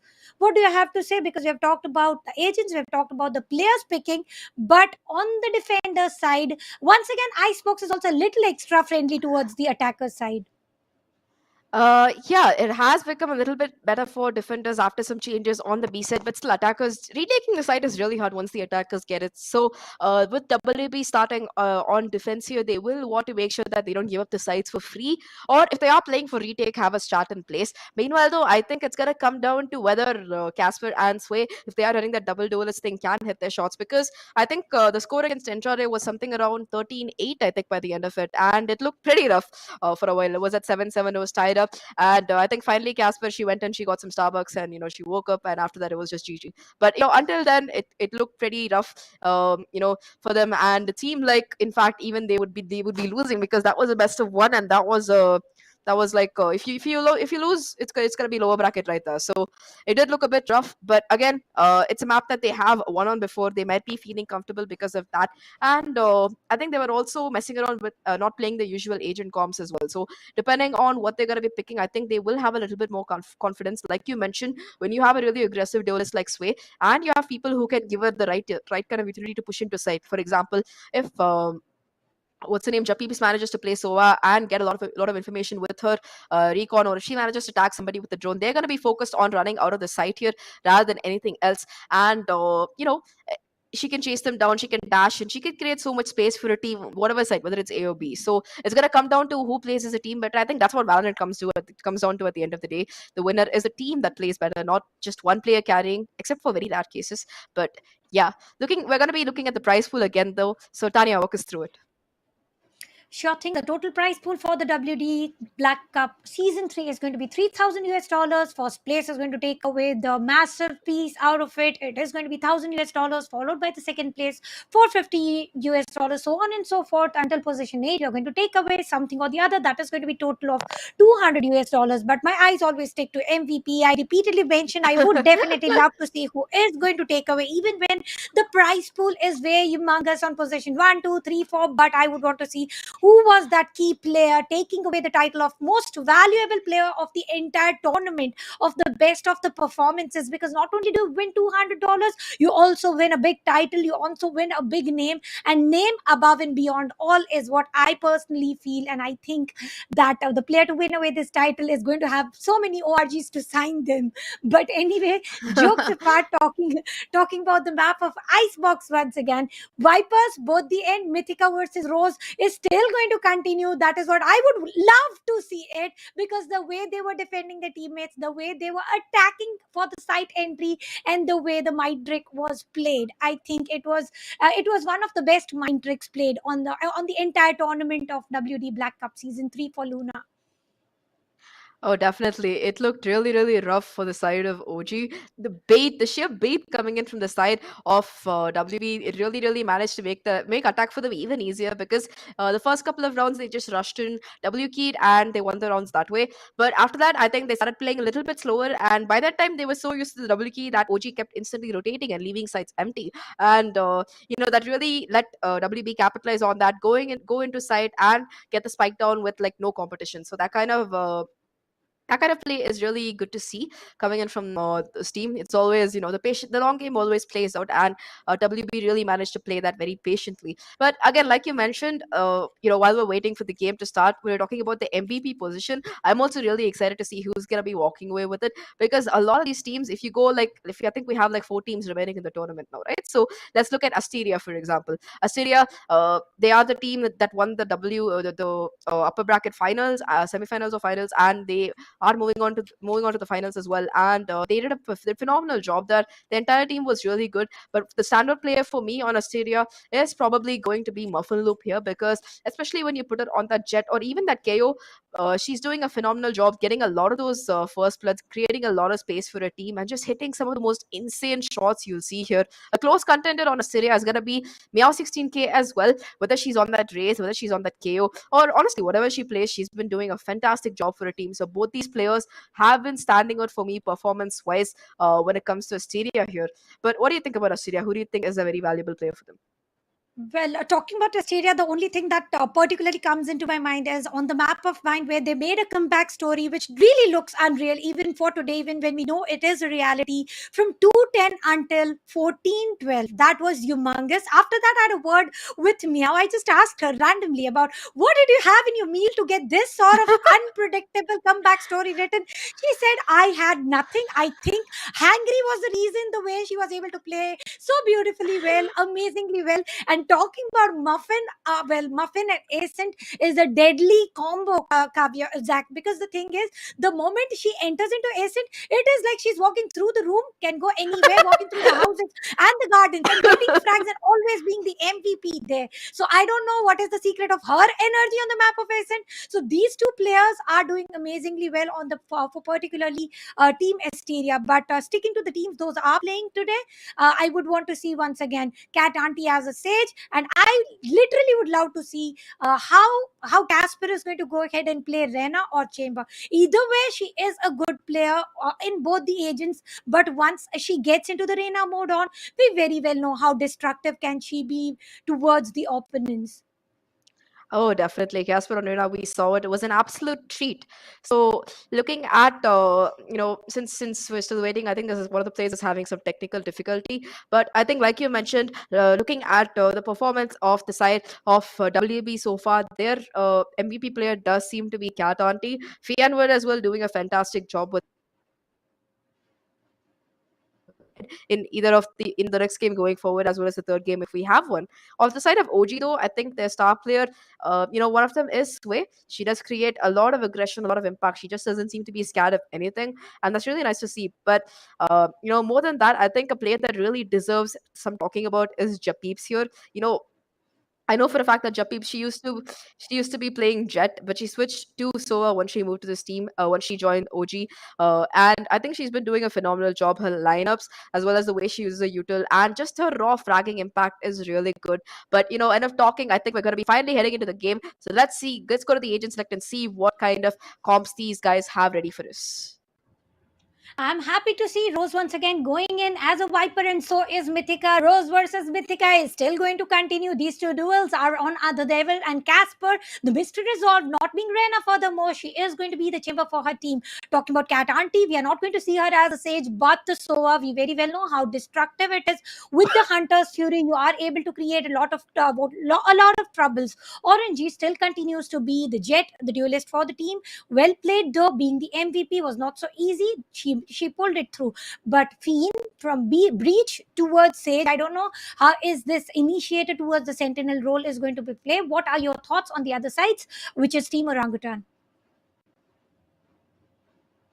When it comes to Team OG, I think that it's gonna be a complete mirror matchup when it comes to the comps. So there's not gonna be much difference in the teams because everyone has gone for the agents, which is arguably one of the meta comps for this. Looking at Casper on that chamber, though, I'm really excited to see how she's gonna be playing it, because she does have extremely good aim, and that's really important when you're playing an agent like Chamber, because you will have to hit your shots with both that headhunter as well as the tour de force and the rifle, of course, if you're playing it. But most of your utility is in such a way that you will want to do as much damage with it as possible. So I'm excited to see how Casper's going to be doing, especially with the tour de force, because you haven't seen her op much so far in this tournament, and I'm excited. I'm excited to see if she's going to be doing a great job with the tour de force, or if she's just going to be going in for a standard operator as well. If she does do that, that's going to enable Sway to play a little bit more aggressively. We have seen her hit more shots with a rifle than the op, I feel personally, and I like watching Sway on a rifle, because even when she dashes into a side, she is able to quickly adjust and hit the shots and get the kill, even if her opponent has the advantage on her. Meanwhile, though, it's going to be Mija here who's stepping in. I think that it is a substitute and not Japeeps. I'm sorry, not Kachao playing. So it's going to be interesting what kind of difference she's going to be making for the team as well. And Japeeps, she's going to be on her usual Sova. It's going to be Cat Auntie versus Japeeps, and this is going to be the fight that interests me most. I know that you want to see Mythica versus Rose, but I want to see Cat Auntie versus Japeeps because both of these players, they play different agents on different maps. At least Japeep plays initiators, but Cat Auntie, she plays practically everything. So I want to see how she's going to be doing on that Sova as we head into this map. 10 seconds left, and it's going to be WB who are starting on defense here, if I'm not wrong. So let's see how many rounds they can get. On the defender sides and on the map of Icebox, it's not very easy. Japeep's going ahead with the Recon Bolt, and oh yeah, it is going to be Orangi trying to hold the site. Let's see how long can she hold on to a rotation coming in quickly. Indeed, it is a 5-stack entry. No rotation, no flank. The Owl drone shall be destroyed by Orangi. Immediately it is. The player was tracked though beforehand, so they know the positioning, and Headhunters from Skyesports also doing wonders. Getting the first track, trying to get the second, and on the fourth, the spike is downed. Orangi trying to get one more for herself. And let's see how the fight is going to turn into. It is a 3 versus 4. It is totally committed. Shock darts are totally spammed everywhere from both the directions. It's going to be Orangi peeking forward in a very bad spot though, but Tianwell, she peeks at the right time, gets the kill onto Japeeps. Orangi as well trying to take down a fellow Jet, but Sway aimed if sir, and that's going to be a 2v3 right now. The Sage looking really low here, and I don't think she has a heal either. It's going to take some time for it to kick back in. In the meantime though, they still are on that A side, and I think that Mythica has managed to pick up the spike. So it's going to be Lazy Think versus Sway here, trying to see who can get the headshot first. It's going to be them holding on. 30 seconds left on the clock. They have to plant on this A side here. Mythica smoke finally comes back into play, and that is going to be the spike, which can finally go down as she makes her way back here. They're going to hear that sound, and that's going to be the trigger for them trying to push in. Lazy Thing is going to be waiting patiently to see if she can get a kill or two. In the meantime though, Mythica is going to be in this corner, as unfortunately the recon whips. Mythica will get the one right click, but will take a lot of damage from Cat Auntie. Fianwed in a 1v1 right now. Sway, 17 HP left on her. Fianwed has that wall to play with though, so if she can wall this off, that is going to be the round, which was going to be going in their favor because it takes too long. Sway doesn't have the updraft either. Tries to see if there's a gap in the wall, but that's going to be yet again the Sage coming in clutch, the defuse coming through, and the round going in the favor of WB here. Sway definitely taking down the final frag, getting a triple for herself, but once again it is Sage Wall and the pistol round. I think they have got this momentum decided, this sort of a play decided, pre-handed, and that is why they are having Sage in every map, may it be Fracture, may it be Icebox, and they are able to defend. They are able to defend it very smoothly. And talking about the weaponaries right now, 3 Marshals versus 2 Spectres. I really don't know how it is going to function so well. They are going to go ahead with the long duels. Maybe that is what their mindset is. 2 through the mid, 3 directly through B main, and Recon Dart will be destroyed, revealing the positioning, and on the course Lazy Thing will be able to get that immediate headhunter kill for herself. That's going to be a chamber diff as Casper gets taken down with a beautiful headshot. Mythica does put down a Viper wall. That's going to be a sign for Lazy Think that there's going to be another player here. Already hits Mythica once. One more shot will be taking her down unless she gets that heal from her Sage. Cat Auntie is going to be watching mid though. Will spot at least one player, and that's going to be Fianwed coming into the backup here. Will peek at the right time, tries to do damage, and it's going to be Sway getting away with the life using the dash to get away. 4v5 in WP's favor right now. 1 minute still left on the clock, and they have to choose why they want to commit here. They are going towards that A site, and Orangi, she's going to be falling back a bit. She doesn't want to give them a Marshal because we've seen how deadly Sway can be on that Marshal, even in a full way round against Phantoms and Vandals. So they definitely don't want that kind of gun falling into the hands of Orangutan here. Meanwhile, though, it's going to be the site players already on site here, and she will badly get away with her life, but Cat Auntie, she will peek at the right time, and that's going to be bye-bye to Mythica as she goes down. The retake is on. 3v5 right now. Can OG hold on to the site here? How long can they hold on to is the question for sure. And Rain trying to get an end piece. It was a classic versus the sector where Muja is going to win the duel, turning into a 2v3 affair. Very rarely do we witness that, but that has already happened, and now it is going to be an equalizer. 2 versus 2, very low in HP. Teleporter will be placed right on time, reducing the last man standing. It is going to be Sway, who is taken down by Rose once again. Second consecutive round going to the favor of Team Wuchereria. And talking about Orangutan, I don't know how they are going to function action for the next round because it is going to be a full buy. It is going to be a total AR weaponry coming into the action. We can expect a little bit of change of momentum because it is Orangutan's pick. It is their choice to go attackers first. So we do expect on the attacker side they are able to create the buffer. They definitely do want to create that buffer and take a lead as much as possible because, it is a bit better when you're on attack here. But either way, it is going to be OG pretty happy with that round because they managed to get 3 kills right now. That's going to be 2 less rifles. I think one player was only on a Marshall. That's going to be 2 less rifles and a Marshall. And yeah, look at the buy. It's going to be just Ghost as well as a Shorty coming in for these players. It is going to be Lazy Think though, who does have, that... headhunter pistol to work with, but it's going to be a relatively quick push onto the B side here. A lot of control already having been gotten from the side of OG here as they have made their way up towards B long. They're just waiting to clear yellow right now before they can get out the side. It's going to be Casper though, who takes so much damage but will get the kill, and she can heal back up as well. So that's going to be advantage for OG already as the spike will go down. The spike is planted, and let's see how are they going to take this retake. It is a 4v5 shock dart will not allow Lazy Thing to immediately go W, to immediately push in through. The wall will also obstruct the vision, and now Cat Auntie is going to make them taste their own medicine with the shock dart. Sway waiting for the angle, and Recon Bolt is totally damaged. The view is unclear about how to take the fight, but Lazy has got a good hands on Headhunter here, taking down Sway, reducing the battle from 5v3 to 4v5, but this time this work is not going to go ahead. No walls are going to function well. No defusal is going to happen. It is going to be 3 ARs breaking down the wall, and they did look pretty aggressive here, and this is going to be the very first round going to the favor of Team Orangutan, and finally the first round on the map of Icebox, which is chosen by OG. I feel very bad for Orangutan because she headshot Casper with the ghost and then hit a body shot as well. She just needed to hit one more bullet, but Casper, she hits the headshot and she didn't have time. That's going to be a really important kill because that made sure that she could go watch mid or join her teammates instead and create some confusion as well for the side of OG. Either way, OG almost flawlessly winning their full buy. I think that beautiful shot from that headhunter did take Sway down, but apart from that, they will have a lot of money left. And, Sway, she doesn't even have to go in for that Blade Storm because she has enough money to buy a rifle anyway. It does seem like they want to go for that A side push right now as Orangi. She's gonna hear the drone. Will be trying to break it, but will get tagged by it instead. And it's gonna be Sway though, who's pushing it pushing it really aggressively here. Tries to get a kill or two, but Rose is there for the backup and will get 2 kills. Cat Auntie will get 1 as well, and it's gonna be just the Sage as well as the Sova left alone here. Fianwed here for the backup as well. And the revive will come through. Mythica is still gonna be alive. And Japeeps, she's gonna catch Rose. That's gonna make it a 3v3 right now as things look like they're swinging back in the OG's favor here. The things do look into the favor of OG, but let's see if they are going to go.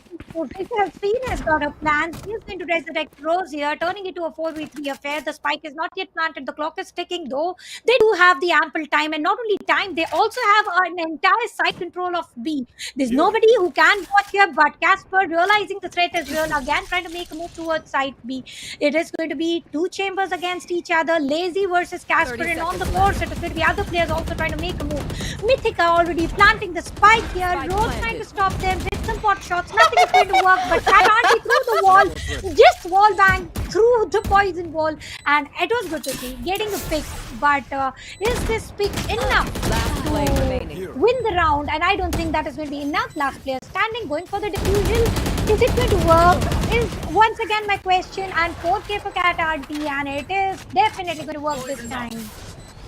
Oh my god, I wish that I could just see the perspective of Cat Auntie that as she takes on Mythica through the smoke, it's like she's memorized where exactly a spike is going to be planted. She knows that Mythica has that Viper ult to play with, and she knows that she has to take it down as soon as possible, and that's really sad for Mythica because that ult could have been the round changer for them, but it is nevertheless going to be both the Sage Res is used and the Hunter's Fury online for Cat Auntie as well off that beautiful 4K that she got, and it's going to be OG having to think about what kind of buy they're going to go for. They don't have money on 1 or 2 of their players. Sway just dropped one of them a gun. She's gonna be playing off a Blade Storm, and both teams do have a full buy technically, but OG, they have to win this round because if they don't, that's gonna put their economy into an eco. And WB, they seem like they've come planned for Icebox as well.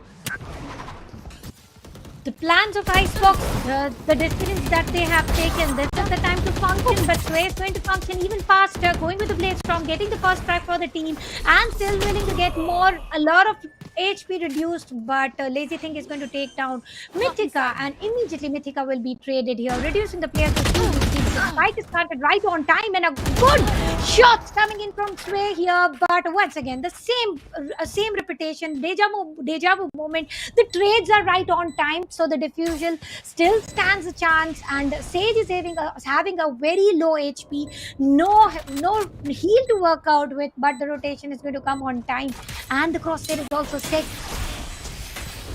It's gonna be Rose who tries to get a defuse here, but Mija, she's not gonna let that happen, pushes in, and Japeeps will be able to get the shot onto Fianwed as well. A lot of lovely trades coming in, but in the end, OG, they managed to take sight with that rough push through mid, as well as that 2k coming in from Sway there. That was really important, because if Sway had not gotten that kill onto Katanti and then Orangi, that would have been very bad, because Katanti did have this Hunter's Fury to work with, and it was that numbers advantage that really did that gave them a lot of advantage here, especially because she did so much damage to Fian, where that round is because of Sway. And it was a nice strike coming in from the side of WV, but that's going to be them pushed into a sort of semi by Eco right now. You do have the chamber ult, but it's going to be some aggressive push coming in. Unless this orb is broken, this is going to be Rose getting away scot-free.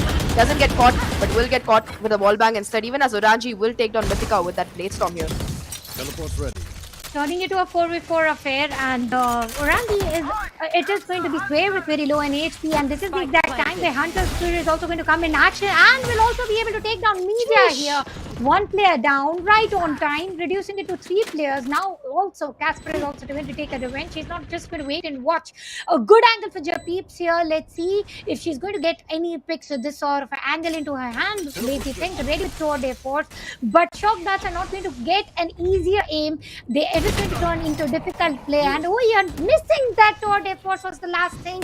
And if at all it was connected, it would have been an easier affair. The players are traded here, and it is all down to one player. Yes. Lazy think will be able to go ahead with the tour de force attack. Missing one, it's okay. I'm going to take down 2 later on, and with that also win out the second thrifty round.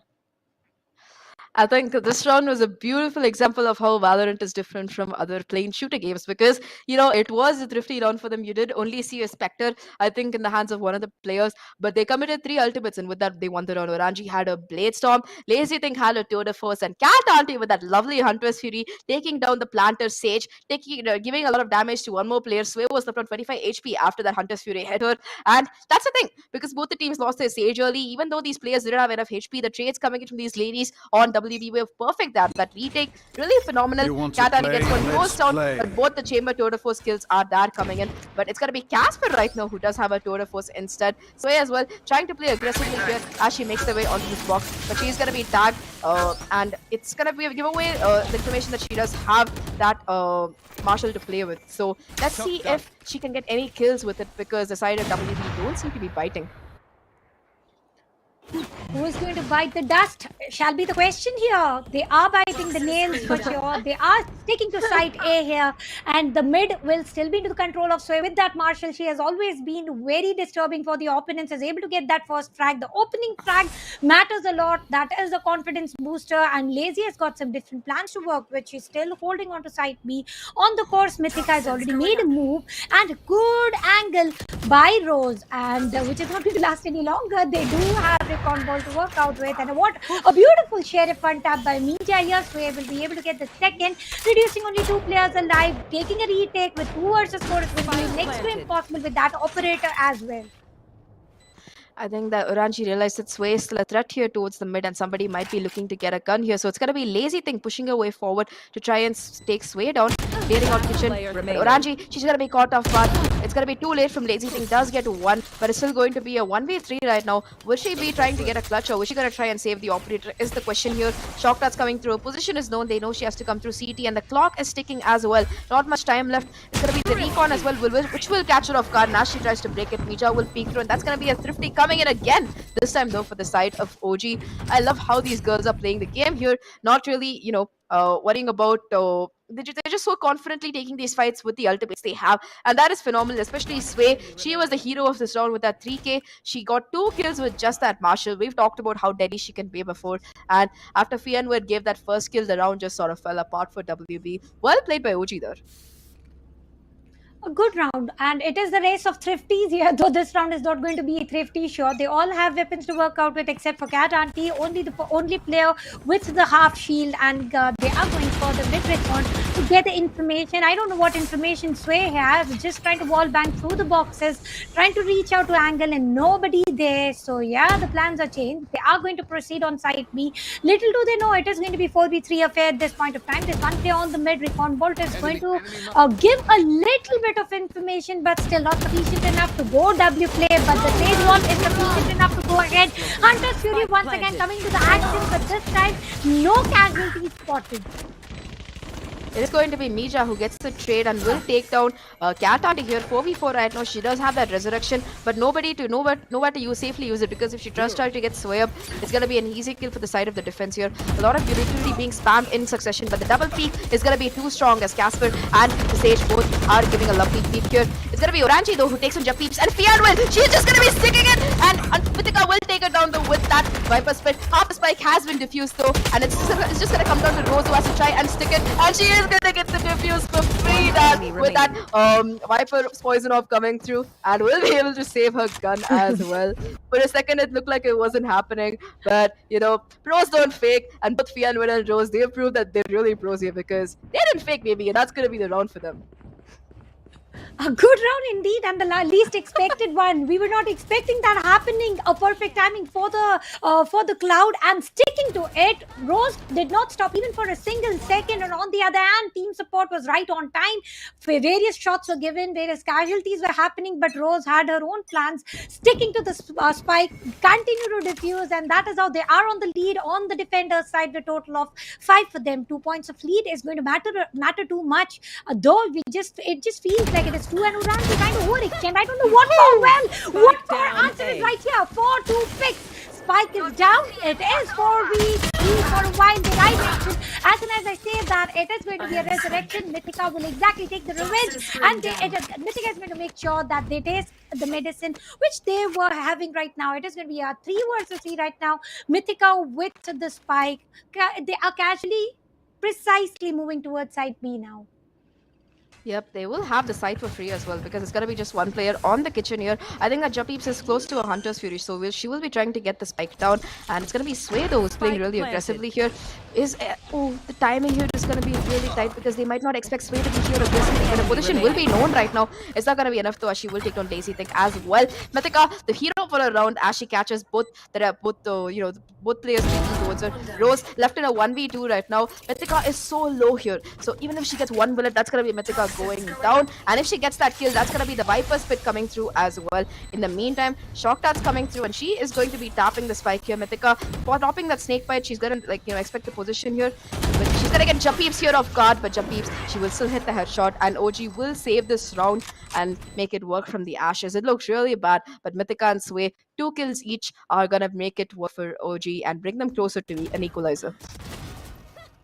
The start was really deadly, particularly on the side of defenders. How flawlessly they were able to get those 2 early quick frags. Resurrection was also on time. It is all due to Mythica and Sway getting a double each from both of them. Rose being the last person standing here. There's nothing much more that she could have done except for walking through the crosshairs of Japeeps, taken down as well. And now this is going to be either a buffer of point 2 is going to continue, or it is going to be an equalizer. An immediate dash and updraft coming in from Sway.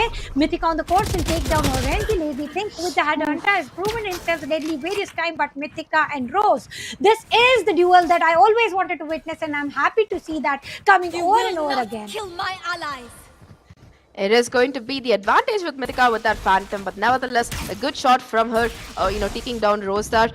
Does take quite a bit of damage, but it is going to be an eco though for the side of WB. So every single ult and kill that they can pull out, it's going to be an advantage for them. And look at Fianwit's position. If she peeks out right now, that is going to be a kill by Mythica. She's luckily ready for it, and Japeeps will stay alive, because that right click could have been deadly there. Casper sealing away the ace as she takes down Daisy Thing, and Japeeps will clean up her opponent's Sova, equalizing scores to a 5-5. To be be fair, that was an eco for WB. They didn't really commit anything much. So looking at the ults available, they do have the tour de force for Lazy Think as well as the Viper Spit for Rose here, which is going to make defense a little bit easier on at least one side though. On the opposite side, they do have Mythica's Viper Pit ready as well. So if they manage to get the spike down and that ult going, we've seen Mythica pop off before she's clutched multiple times using it. So you really don't want to let her get the spike as well as that Viper Spit down, because that retake, it's going to be really, really rough here. It might go a real rough game here, and Doge Force being already activated on the side of Wuchereria. Let's see what is Recon Bolt up to. Sway has been spotted once again, and this is the basic play mind of Wuchereria, and Doge Force totally wasted out. It is going to be Lazy as well as Orangey getting down by one player, and it is going to be a 3v5 battle. Having 5 players is already advantage in itself. Ninja is already planting the spike. Cat Auntie getting a good angle against Sway and is also able to take down, turning it to a 4v3 affair. This might be one more frag, but it is not going to be very easier though. It trying to go ahead, double peek, and double peek is not going to work. Going for the safe play because you need to make sure you survive until the end. Mija will not be able to survive, reducing to the numbers with only 2 versus 5. It's a dream come true. It's very difficult as the spike is planted, the clock is ticking. You need to battle a total of 2 players with being in very low HP, and Casper exactly knows how to retaliate, and it is Mythica who is going to put a shutdown to Rose. Yet again, 2 Vipers battling against each other in every single round for the finisher.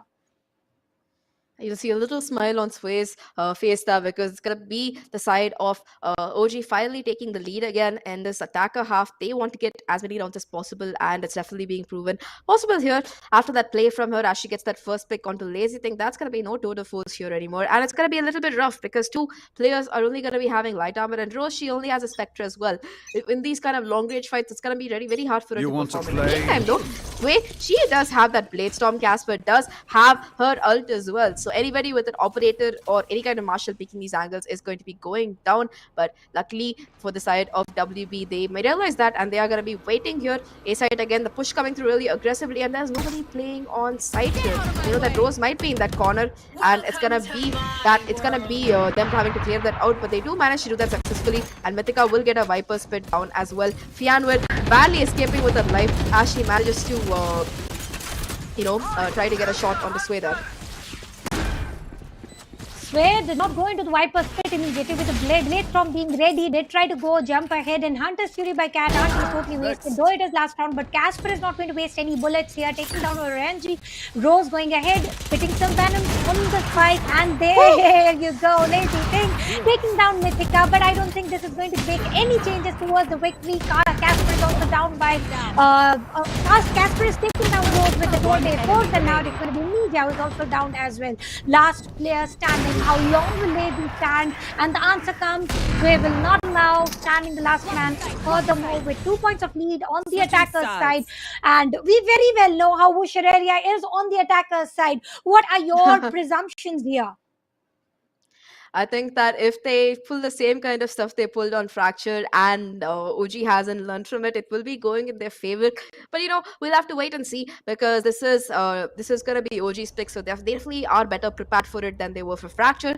I'm excited to see how this is going to go here.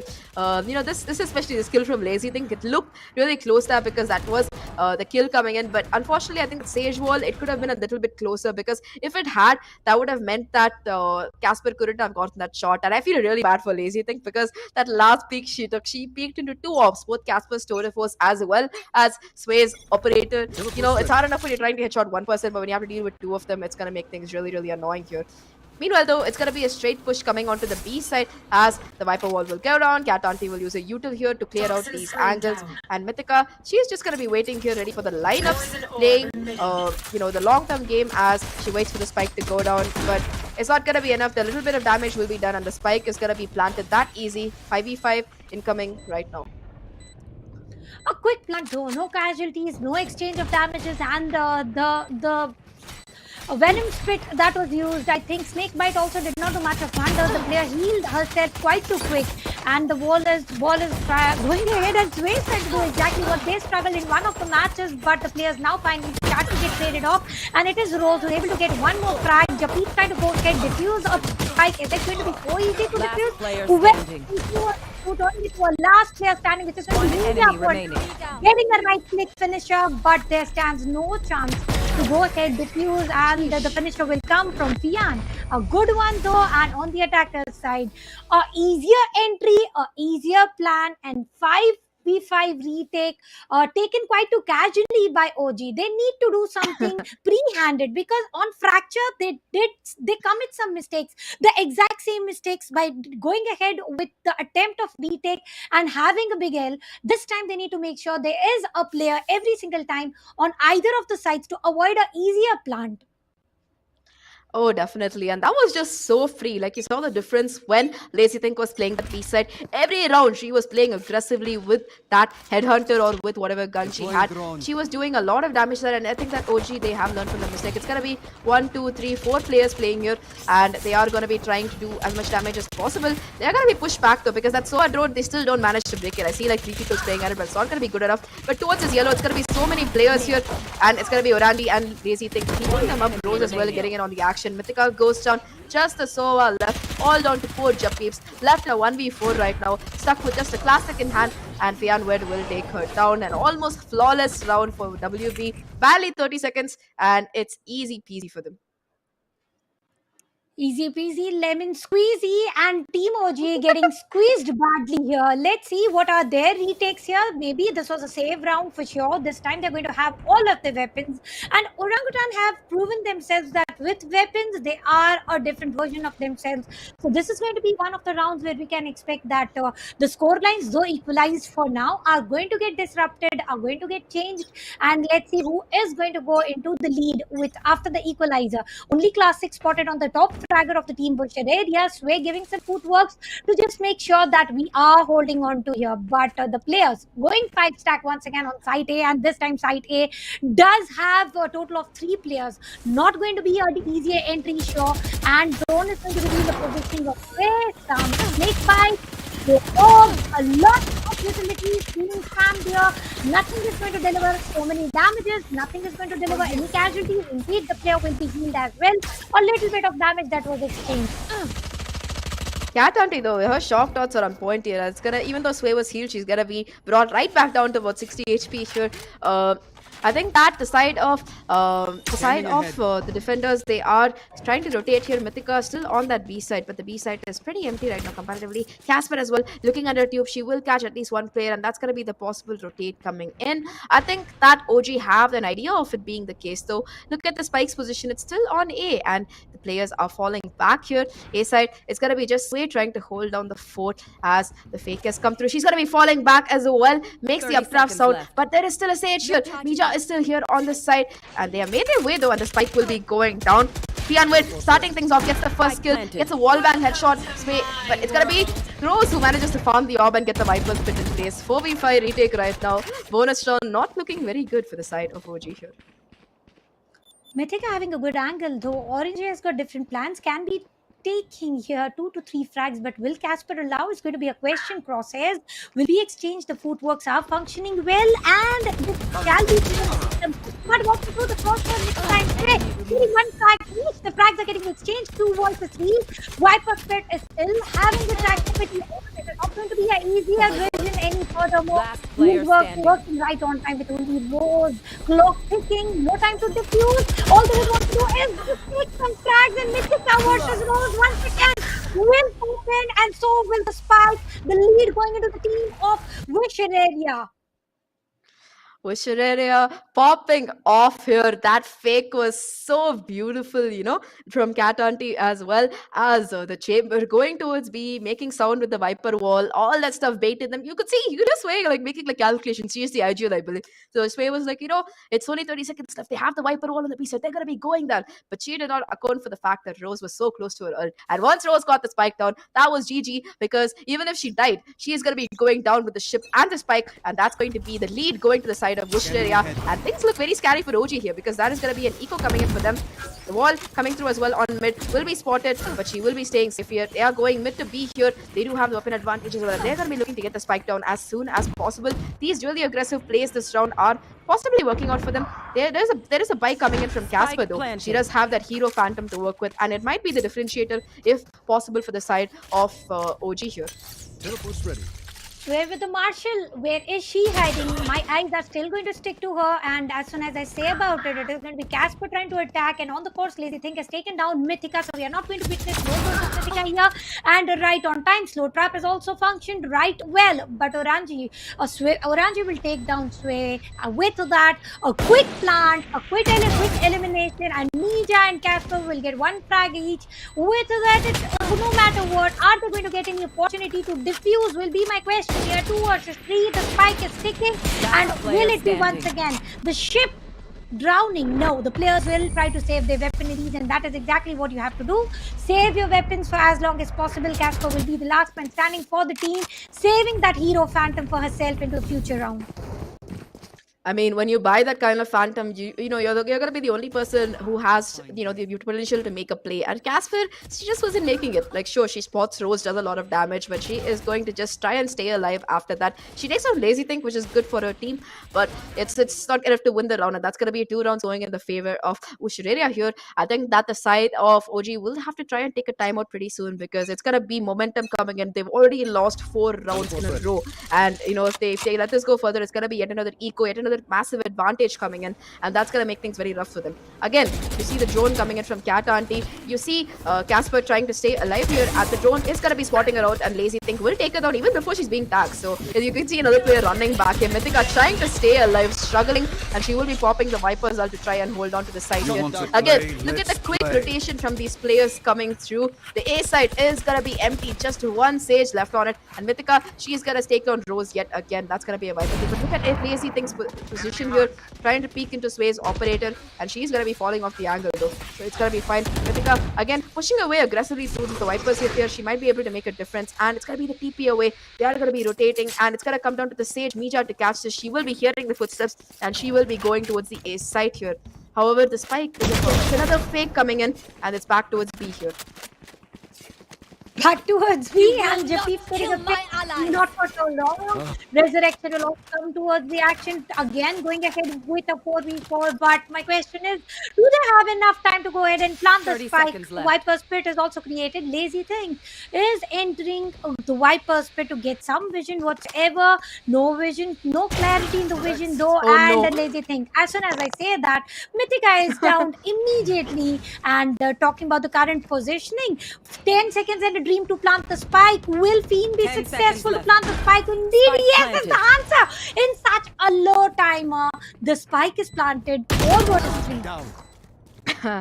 And Sway is not going to expect Cat Auntie playing that little cheeky angle that Jappy will take her down again, but Orangi is there for the trade. All down to Mija right now. She does have the resurrection and will be able to get Sway up here, but the chamber is ready on the shot. However, will have to fall back here. We'll get the heal coming through, and it is going to be a 2v2 right now. Lazy Think stuck on this angle with that operator. She should try and switch to this headhunter as much as possible, but the smokes will come through, and the diffuse tries to come through as well here.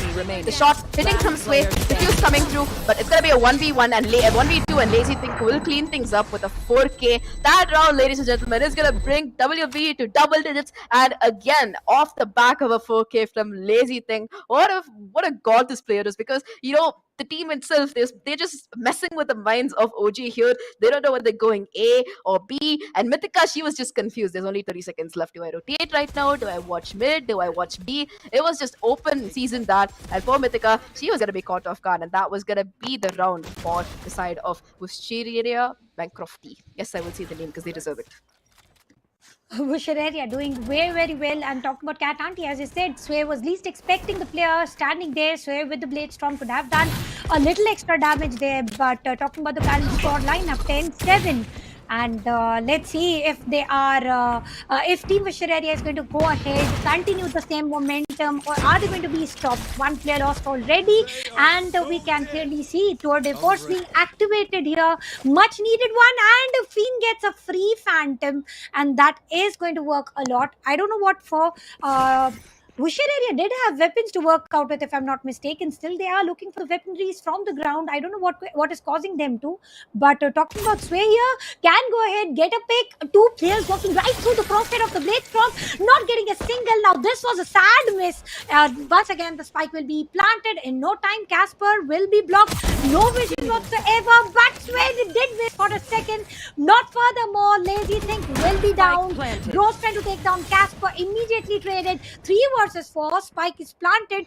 Extra members advantage going into the favor of Team OG, and Cat Auntie once again holding on to the angle where you least expect her, reducing it to a 3v3. This is going to be so important because Cat Auntie getting that kill is going to be the Hunter's Fury available. Though Mythica, she's going to be sticking it to half, but Rose will nevertheless take her down. The Hunter's Fury is still available as well, and Sway is out of knives. Only has that classic to work with. Will get that kill though, making it a 2v2 right now. But Cat Auntie too good, will take her down. 2v1 right now, and Fianwed will peak at the right time, along with Cat Auntie to take them to 11. So close to taking us home. 2 more rounds to go to move forward towards the lower bracket finals, to kick OJ from this competition, and to prove that, you know, despite the odds being against them, it's still gonna be them winning. Well, let's see if are they going to go ahead. Will be still winning. Cat Auntie with those angles. Commendable, man. You least expect them, and Sway with the right click gave a good attempt. She just went with the blade storm attacks and finishers, but once again, it is the consecutive victory, repetitive consecutive victory on the attacker's side for Team Wuchereria. Coming back to Team Orangutan, it was the pick of Orangutan. I was expecting way much more coming in from them. They already had a lead on the attacker's side.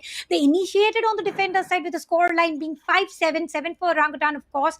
Let's see what is tactical pause going to give them change, or maybe a light where they need to create that much required change, because Spike is getting planted in just 30 seconds, and even if they're going for the rotation or for a full retake within the time limit of 10 seconds, when I hardly feel that Spike can get planted even with the presence of the opponents, the Spike does get planted. I like the play, the mind tricks coming in from Wuchereria.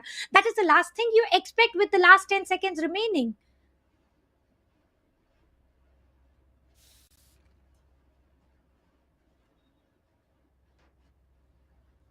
I think so far in this matchup, it's just been OG panicking. I think this is the fourth or third timeout they're taking. I don't think we've seen a single one coming in from Wuchereria. I think they're trying to finally break the momentum as well as figure out if they can do anything better. This is going to be the round where Sway has to make a difference. She does have that operator here, and she will get that first kill onto Fian, where finally OG being proactive and doing some damage here. And that's going to be the Sage gone as well now. So that's going to be the wall not available, the plant not easily available, and it's going to be 3 players here trying to get information as much as possible. Rose doesn't get spotted, and she might be able to make a play here, but either way, she's going to be stuck on that angle. In the meantime, though, look at the chamber. Lazy Thing just walking into A. They know there is a Sage wall, but on that conference, they are going to be playing 2 mid here. Gasper, she's just going to be waiting for some footsteps. The smoke will come through, and the rotation towards A side is coming back yet again. In the meantime, though, the position of Lazy Thing is just insane, and I don't know if they expect her here. She is going to be putting down some utility lows to try and make some noise. And Orangi, she's going to have to take this first fight with Casper here, because Casper is still waiting towards his mid, and the rotation is coming through yet again. I feel like Casper is hearing all these audio cues, and she's just like, guys, they're coming back to B. Hold on, Sway, get back on the angle. I can practically hear the comms coming through, and Sway will have a rare miss though. With 30 seconds left, it looks like the spike might still go down. And wow, look at Rose here.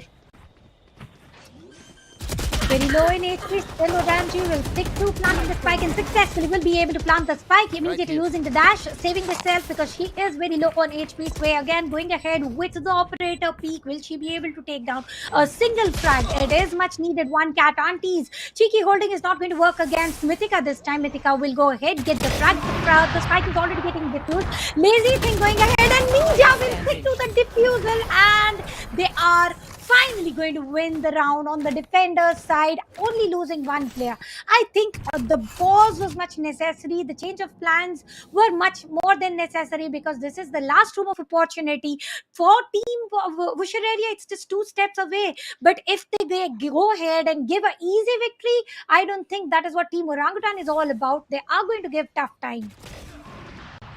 I think that it is going to be a tough time. They don't want to give up that easily because they want some revenge against El Sheiks, because that's going to be the next team whoever wins this has to play. So they are looking for the revenge match, but it's going to be Sway with the op yet again trying to get that first pick. This time going towards mid. We'll hear the dash from the player up, and it's going to be a mid to B push right now. And it's going to be Orangutan who gets tagged here. It's going to be the Hunter's Fury coming through, getting one hit. Japip's trying to get the second, but failing, and Fianwid will take on Mythica. That's a crucial kill done. And it's going to be the Hunter's Fury hitting two players, so, and they will be pretty low here. Sway though will get the headshot onto Uranji with that operator, and her position is known as well. It's gonna be a 4v4 right now, but Fianward will get the spike plant. And look at Cat Handy again towards mid here. Sway, she's learned her lesson. You can see her checking that angle. She's like, nope, I'm not gonna be making the same mistake yet again. And Casper is gonna be watching towards this mid as well. They have to clear out this, and Cat Handy gets one. Notice there are still more players here, and she will have to try and get more here, but Casper will take it down. That's gonna be a 3v3 right now. And Cat Handy, even if she only gets one kill, she's wasting so much time towards mid. They have to clear all of these positions here before they can go in. And she also manages to bait for Rose, because who would expect a second player coming in so late here? The Sage wall will come down, but it's not going to be enough, as it will be instantly broken. And in the meantime, Rose will take down Mija here. 2v3 right now. It looks like it's going to be match point right now. No time to defuse the spike. It's going to be the poison orb coming through as well, and a free round seems like on the side of WP. Beautifully played by them. Multiple kills coming through. Everybody dying to the spike, and WB at match point looking to close this out 2-0. Well, is it going to be a 2-0? For the start of the day, I did mention I was not expecting 2-0 coming in for the final breakthrough moment, where you are going to witness going ahead with the score line like 1-2 for sure. And if we are to witness 2-0, which is just one round away, it is going to be a strong performance coming in from Team Wuchereria. Talking about Team Orangutan, Sway once again being the top fragger, getting into the double digits, and let alone double digit, only player to get those 20 score. And now Ranji with the updraft and the blade storm, how deadly can she be? Mija trying to block the entry, and that is exactly what you have to do, not give the side control. Mija taken down by Ranji with the blade storm, and this is how deadly she can be. On the course, Rose will try to break the wall that is created, and right on time. Rose using the Viper's threat, but Jeffrey has got a very good angle. Job starts being used. Sway losing the HP, trying to push it in, and Cat can't even get the double for herself. Not for so long. Jeffrey gets the second with the Sheriff. It's just Mythica right now. That's alone in a 1v3. And Lazy Pick is going to close it out. That's going to be a 2-0 coming in from the side of Wuchereria Bancrofti. They deserve to have their team set. And I don't think anybody was expecting this. I mean, I know all the players individually. I've seen them before in both, playing professionally before in comp as well. But, you know, this team, they've been playing together for just this tournament. And they are kicking out one of the favorites, one of the few signed dogs in the SA region. And that is going to be OG. Say bye-bye to them. They had a good run in this tournament so far, but it's not going to be enough, and it's going to be Wuchereria Bancrofti moving forward in the tournament, moving to the lower bracket finals and securing their top 3 place so far in this tournament here. What a game. I did not expect a 2-0, I'll be honest, but I am really happy for these girls who have managed to do so, because the odds were against them. They were the clear favorites, and let's look at how exactly they did it on this map of Icebox. Let's relive how flawlessly, with a scoreline of 2-0, Wuchereria Bancrofti made it possible to take down the team like Orangutan, one of the strongest team, flawlessly. And talking about the walls and the sages here on the map of Fracture or on the map of Icebox, they have been doing it wonderfully well. Talking about Cat Auntie, the sneaky angles, the holes, the posi that they were trying to procure, and were also able to get those early picks, starting the score to 0-2. But then the momentum started for Team Orangutan as well. Then they were going a little aggressive, going a little edgy, and that is exactly what you have to do, being on the other side. And this was Orangutan's first victory on the map of Icebox. I've been told that I have it wrong. They are players from Vietnam, in fact, and that's really interesting to see these players coming in, and just the variety of regions being at play here. And looking at the highlights, you saw Sway doing her best to do as much damage as possible. They did have the lead when they were attacking. It was 7-5, but on defense, it just fell apart. They could not read Wucheria's fakes or Wucheria's actions. I think that whoever is the IGL for the side of WB, they just managed to do a fantastic job reading the positions as well as was the plays of both these teams. And of course, the rounds where the diffusers were just stuck, it was always a pleasure to see. I always like seeing a sneaky play like that, and we saw quite a few of them coming in from WB multiple times. And the best part is, the Sage Wall diffusers as well. So I think while Sway did her best to hold on, while Mythica and other players as well managed to get some clutches, it's not going to be enough. And WB has proven to be the stronger team significantly as they win this match and move forward. That's a 2-0. I cannot understand how, you managed to get this far and not get those trades correct. But again, it is a relatively new roster. They've only been together for like a month or so. So OG, I'm sure that they'll pick themselves back up together. And they did put a phenomenal performance in this tournament, especially Casper. She was in contention for the MVP. We saw her pop off with an ACS of like 400. I think she's the only player who's crossed 400 so far. So definitely kudos to her. But it's not going to be enough. And it is going to be WB with the victory. And the map was totally highly pulsating, not settling down even for a second. Every single round, every single plant, every single diffuser has always been on the nerves and on the pulses spike, because every single time we were like, the clock is ticking. Either you have to go ahead, plant the spike, and the spikes were planted right on time. They were diffused right on time. Everything went functionally so well. And talking about on the attacker side, the way team Wuchereria went ahead, showed some good set of skill, and there was no coming back for them. And talking about Mija, a good show overall from both the sides. It was not a one-sided affair. A good fight from both the sides. But ultimately, you need to make sure that you have to give that extra plus to win it out. And I think that was Wuchereria with extra bit of mind tricks, where they were able to hold this angle just like Cat Auntie did it right away. Not only here, several locations where we did witness Cat Auntie holding on to the position, except for once or twice Mythica was able to take her down. Talking about Sway, she has been destructive with the Blade Storm. She has been destructive with those marshals and operators. She has saved several rounds for the team, but still, that was not enough to get the round into their favor.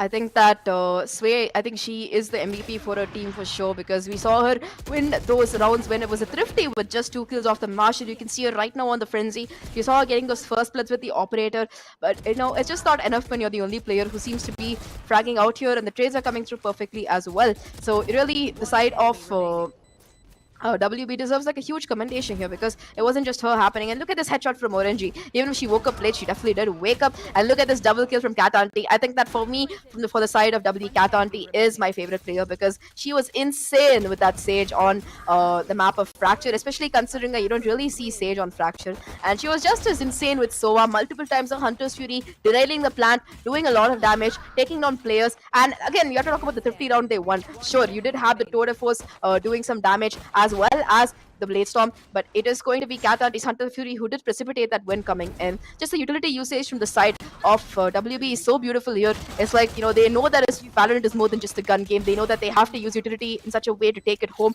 And of course, my favorite moment of this entire series were like the Sage diffusers coming in, because that was just priceless to watch. Like, I can see, since you do have the cams available for some of these players, you can see like the frustration on their face in the pistol round. You just cannot break a Sage wall in the pistol round alone, and that's going to be a GG easy almost coming in, especially in those pistol rounds. And yeah, I feel really happy for these girls, because you realize that all of these players from the side of OG have like a huge following. They have lots of support, but it's always nice to see newer teams on the scene getting some love, and that is exactly what's happening today. They've proved that they are in fact capable of starting up to teams who have been playing together for a while as well, and I'm really happy for them.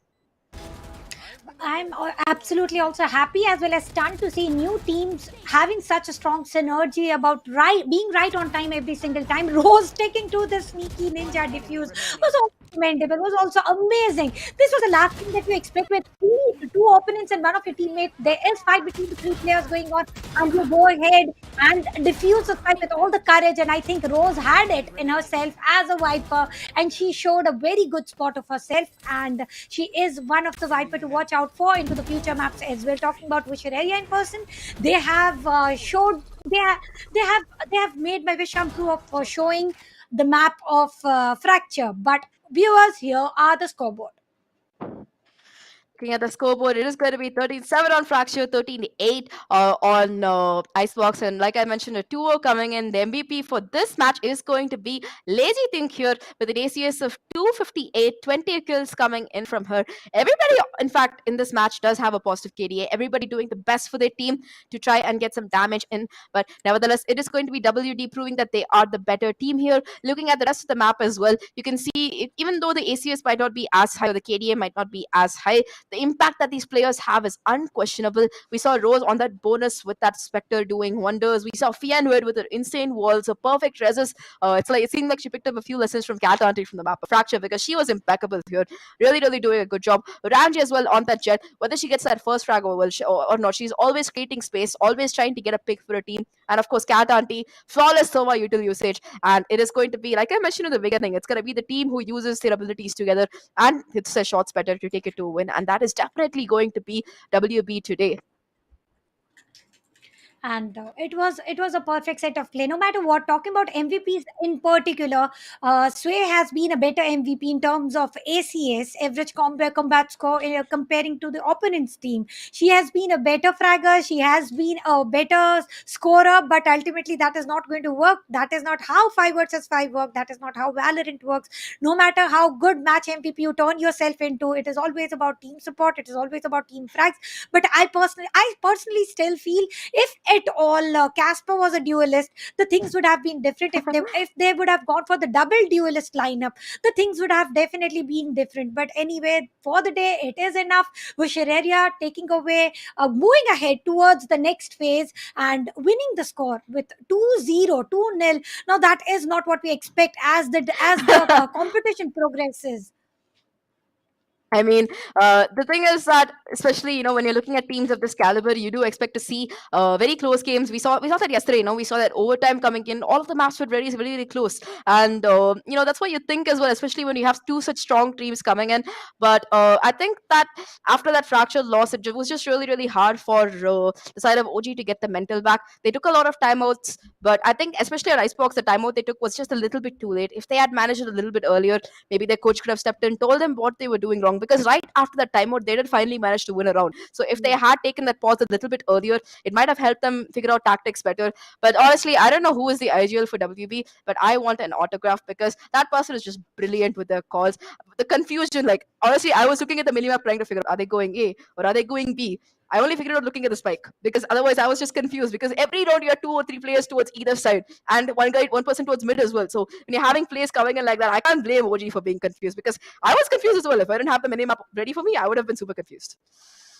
Yeah, definitely. Talking about the timeout in particular, post timeout, I did see that the main change was that they started putting 2 players in the mid, and that is where they were able to procure those early picks, the first picks. And I think that change was required a little extra early on, where they were not allowed to rotate through the mid, which was very difficult. They had to go ahead, losing some players, and after losing some players, you already get handicapped, and then winning that round was a little extra difficult. But that pause should have been a little earlier. It is all about ifs and buts, though we really don't know what went right, what went wrong. But talking about Team Orangutan in particular, they are still one of the best teams for India region. They have been performing for way too long, though a newer team, but they have been giving a good show over and over time. And now it is going to be Team Wuchereria taking down one of the strongest team here.